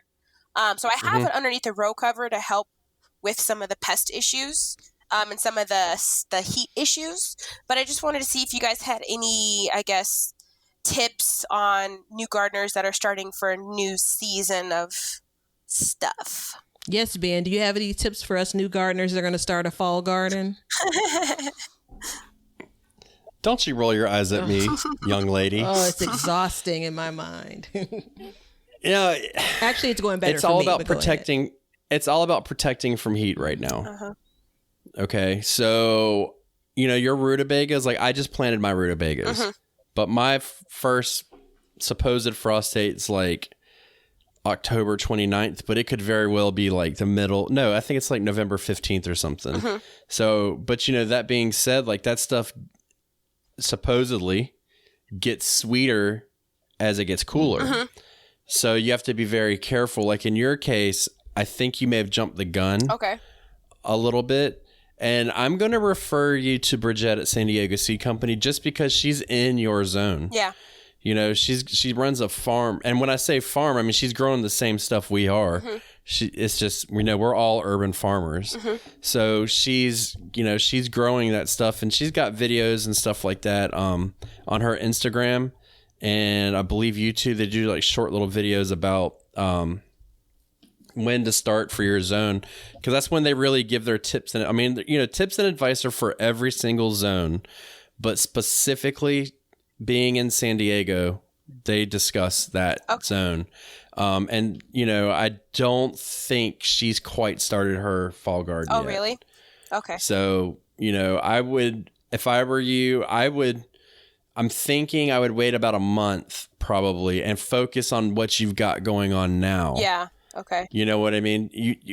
And in my mind personally, and I don't know if you agree with this, Batavia, I think that if your first year, you're better off to focus on getting a harvest out of what you have now instead of jumping the gun and starting all over. Now, that being said, if at some point you're like, look, I'm just not happy with this and I know I have another opportunity, I think you should start a fall garden. And if that's the case, you just need to be very mindful about managing seeds in the heat because fall gardens are exactly what they're made for. Right. They're made for cooler temperatures. Right. So starting seeds indoors, stuff like that will help. Intercropping, interplanting, however you want to phrase it. I know that now. Batavia got her feathers ruffled about that earlier. Among other things. So that will help you with that. I'm actually going to disagree just a little bit. So I would normally say, if we hadn't had this conversation, focus on finishing out your summer garden and then, let's give it another try next year. But having talked to you for almost 2 hours, yay! I'm inclined to say, and knowing where you are, I'm inclined to say, like, you've learned a lot over these last 4 or 5 months. Right. You are trying to, it's like a rescue mission for what you already have. Right. And you're going to put some energy into it. But I look at this fall garden, which a couple of quick searches, a quick DM to Bridget, and you'll get the timing right. As long as you can get the timing right, I think you can have some real success in this fall garden and come away with 2020 with like a garden win. Because this is the part of me where I'm trying to protect new gardeners, and I do want you to be able to harvest something. Now, I would note to say, maybe minimize the number of things that you're planting for your fall garden, just so you're able to better keep an eye on things as you kind of go into these next few months. So yeah. Okay. Yeah. I think that's why I kind of am just really like looking forward to the fall garden, and I might be jumping the gun. It's just because I want to get something. Yeah. And I feel like my summer garden has like really let me down. Yeah. So I'm just like, okay, it's fresh. I have a row cover to help with temperatures and pests that I didn't have in the summer. So I'm just really excited for it. But you know, if you guys are thinking that maybe I should pump my brakes a little bit, then no. So I don't know I don't know enough about your garden zone and your frost date to know your start date. But I think this week, if you promise us to do one thing, it's going to be to look into that, because what you don't want to do, if you're potentially a month earlier, you're going to run into a different set of problems, because those plants are going to be too mature and it's going to still be too hot for you. So get that timing down. And if you're on schedule, then all right, let's roll with it. But if you're that early, then we probably want to start sowing those seeds again in a month. But you can figure that out over the next week, and you'll report back to us, because now we're invested in your fall garden. Yay! Good. I'm excited. I'm gonna tell you right now what to plant in August. You ready? Yes. Zone 9: beans, broccoli, cauliflower, collards, corn, cucumbers, onions, peas, peppers, pumpkins, summer squash, winter squash, tomatoes, turnips, and watermelon. Direct sow? So you don't even start planting anything really fall related until September. Okay. Wait, is broccoli though, and turnips, aren't those fall? They are, but they take a really long time to grow. Yeah. And that's why they're earlier. Yeah, that's why I started some cabbage, Romanesco, and broccoli seeds indoors. So those are in my grow light. My whole living room is a shade of purple. So, yeah, it sucks. I love it. Do you guys also, one last question. Sure. Can I block that light somehow? You probably, but you could just get a white light. The purple light sucks, man. Yeah, they suck. Mine are white, so yeah. Oh God, it would be nice if I was Jimi Hendrix, but I'm just not. You know what you could do? You could have the light come on when you sleep. Oh, really? I thought it needed to be dark, like when it was dark outside. Yeah, it does need to be dark. Never mind, I take that back. Okay. I just lied to every single person listening. I'm sorry, everybody. No, that's good. I mean, these are questions that I'm sure new gardeners have. You know, like I didn't even know when I got the seed cells. I'm just like, how do I even water this? Like, do I put it on top? Do I water on the bottom? I don't know. So I'm just gonna figure it out. You know. I don't... So the only month that it looks like you wouldn't be planting is really January, and I think you still can plant some stuff in January. Don't listen, Batavia. Listen away. Listen away. Yeah, but I'm about the same thing. Like I take off like late December or December and January, and then I can start back up. So yeah. Hey, look, I made the decision to live in where I live for the reason that I grow. Oh, I was just born here, so I don't know. No, I'm just kidding. So, I mean, you know, that's so. And if you think about like if you start broccoli in August, then and nobody ever talks about rutabagas. They all want to grow turnips, but rutabagas take longer. So you're about in the window to start your turnips. Okay, cool. You just got to keep them cool, got to keep them watered. Yeah, I definitely have. And you might have to spot water your seeds. Spot water. Which means don't water your whole garden, just water the seeds. Got it. Okay. Gotcha, man. Keep them moist. No, don't dry them out like I did my carrots, because I thought the top 2 inches needed to be dry. Yeah. Oh, oopsie. So, we're at the part of the show where we would normally give the recipe of the day, but there is a cost for coming on to the Backyard Gardens podcast. And we have 3 questions that we are going to ask our lovely guest, Ashley, today. Uh-oh. So one of them is, and I didn't prep her for this, is you have to give us a recipe that you would eat out of your garden. And I know it's kind of like rubbing salt in the wound, but we all eat vegetables, okay? We all eat vegetables. So is there a quick recipe that you can think of that you and your husband would make to eat? Yes. So I don't know if I told you guys this, but I am growing strawberry popcorn. So no, you left that out. Yeah. Another thing I'm growing is strawberry popcorn. So I really enjoy freshly popped popcorn, and I discovered that if you coat it with a little bit of olive oil and dark chocolate and sprinkle a little bit of pink Himalayan salt on it, it's a perfect like nighttime snack to watch while we're watching Netflix. So it's one of my favorite recipes, and that's why I'm growing strawberry popcorn. Damn it. Nicely Dark chocolate. done. Fruit in the name. Vegetable, I'll take it. She hit everything. I'm so disappointed with all of my previous recipes now. Like, this was super on the spot. I'm trying to think, like, okay, like, what's the most interesting thing I have in my garden? No, that's perfect. But you came up with it with like authority too. Yeah, sure. So I'm growing strawberry popcorn, and I'm like, damn. Yeah. So have you guys heard of strawberry popcorn before? I've not heard of it, but I love the concept. I have not heard of it. Yeah. So Does it taste like strawberry? no, unfortunately, it doesn't. It looks like a strawberry though when you pull the husks up, because the actual cob is maybe like 3-4 inches, and you pull the husks up, and they look like the tops of strawberries, and it's a dark red color. So I have like a couple of those in the garden right now, and those are actually doing really well. Interesting. So, good. knock on wood there, because You're getting there. yeah. I don't know. There it is. That's the use. Yay. So your next question is, and I'm sorry, but what is your favorite part of gardening so far? Oh, honestly, it's the people that I've met through gardening. Yeah. Like, honestly. Wow. That's cliche. Yes. Is that cliche to say that? No. Yeah, I mean, we all love to see cry. things start to grow when they fruit and you eat it. But, I've met so many people just walking by. They stop and they talk to me about gardening. My neighbor, who I've never met before, I just found out that he has a whole garden a fence away from me, and he finally introduced himself, and we introduced over gardening. So I mean, it's just the relationships that I fostered, just the patience that I've acquired. It's amazing. It's amazing. And even though I haven't gotten anything yet, I'm still looking forward. Here you go, Batavia. As a tissue Can't for you. believe- I see you wiping your eyes. I can't believe She I did made it. all the way until this moment. Oh, I'm sorry. She did it. So it's beautiful. No, it's yeah. And it's awesome that you met your neighbor through it. Yeah. And the better part of it is like, talk to him about it. You know what I mean? Talk to him about your problems too. Like bounce some stuff off of them, because, and we've talked about this before, but as useful as we can be to people, we're not in your zone.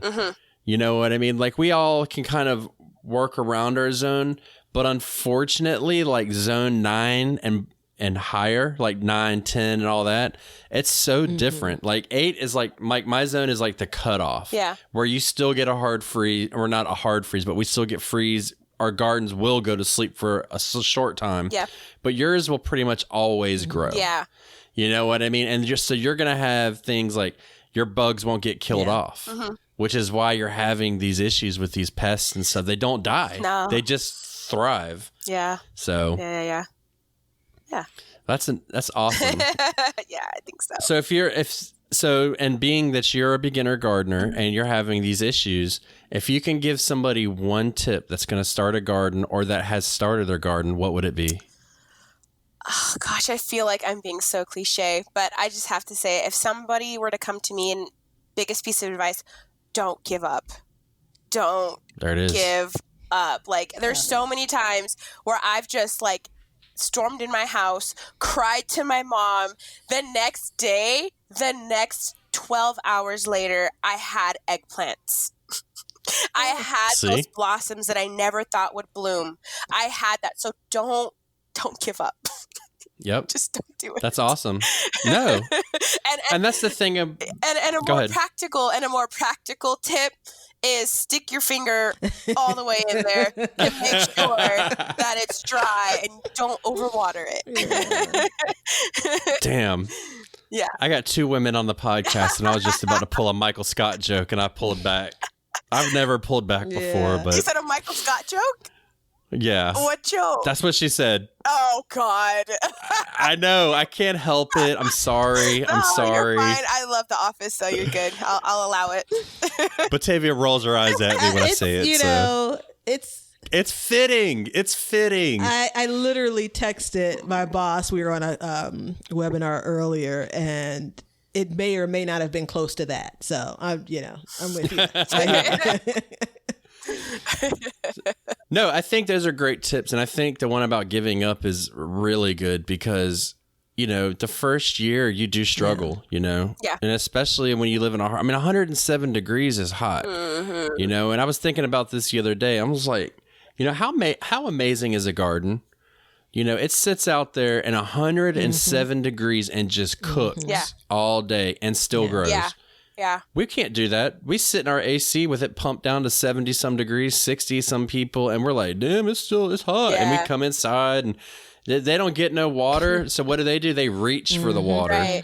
You know what I mean? Like, how amazing is that? So like, it's true. Like, don't give up, man. Just keep plugging away. And a garden is such a slow process.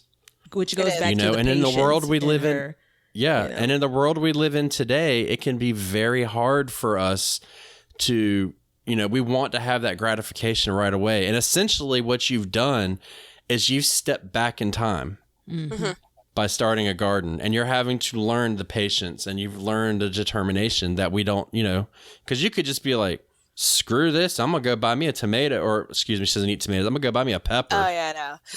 But go ahead. One thing I was actually, I didn't want to reference it. Sorry. I didn't want to reference it, but have you guys seen The Wicker Man? No.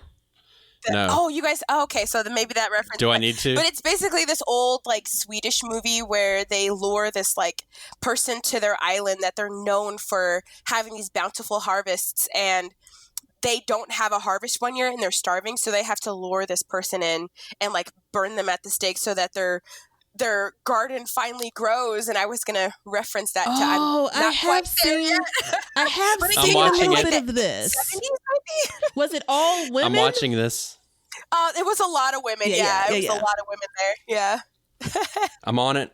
It's a weird movie, man. I mean, if you're a gardener and you're having failing crops, if we can reference The Wicker Man, and I'm sure people will get it because they had failing crops and they had to do some extreme stuff to get their crops back. So I can assure it's two you versions.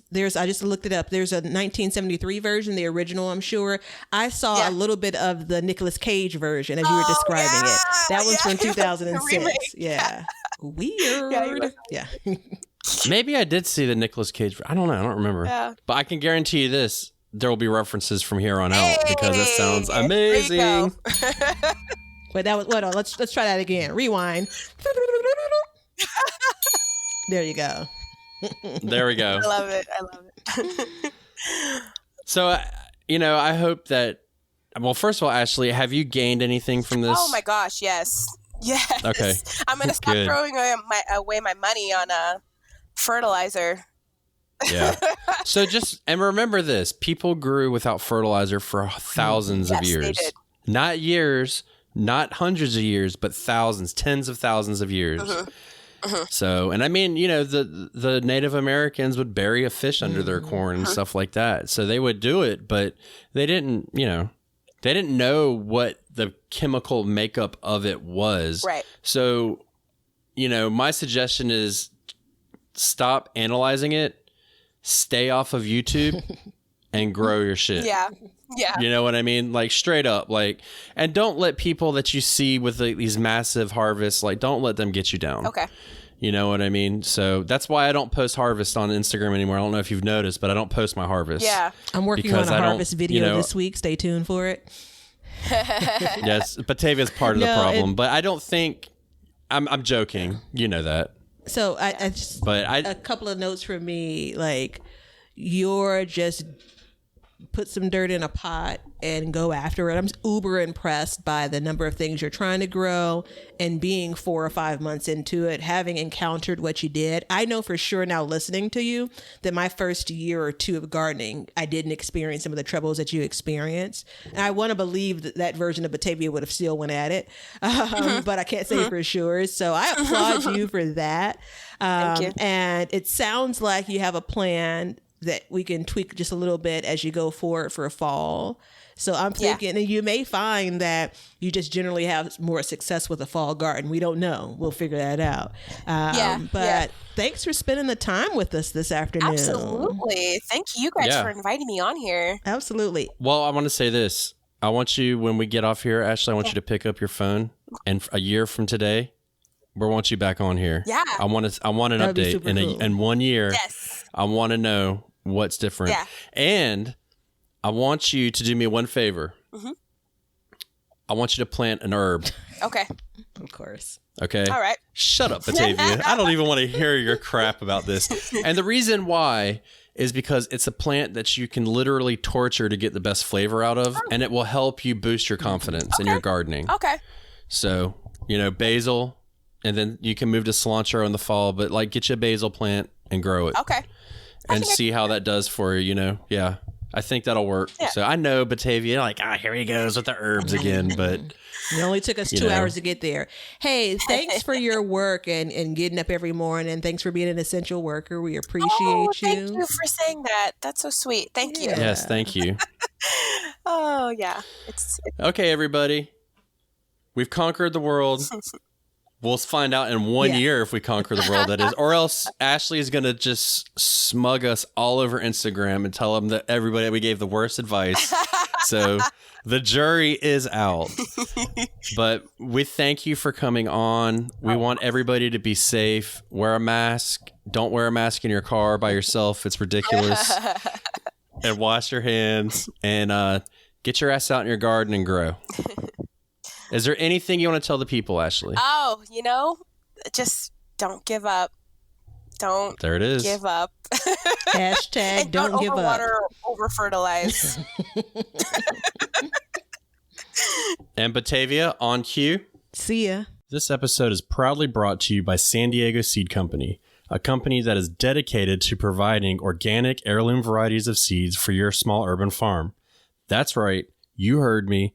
You are a small urban farmer. You provide food for your family and share with your neighbors, and they are dedicated to providing you with the best seeds for a bountiful harvest.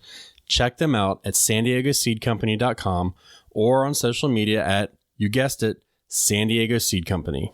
Thank you for listening to us today. If you want to follow us on Instagram, you can find us at Backyard Gardens Pod, and we share gardening tips and clips from the show, and we would love to see your gardens and share them with everybody. So if you want to join us and you want to share your gardens, feel free to use the hashtag BYG Podcast. And if you want to see us on video, you can find us on YouTube at Backyard Gardens, where we have the full show and clips and all the recipes broken down for you.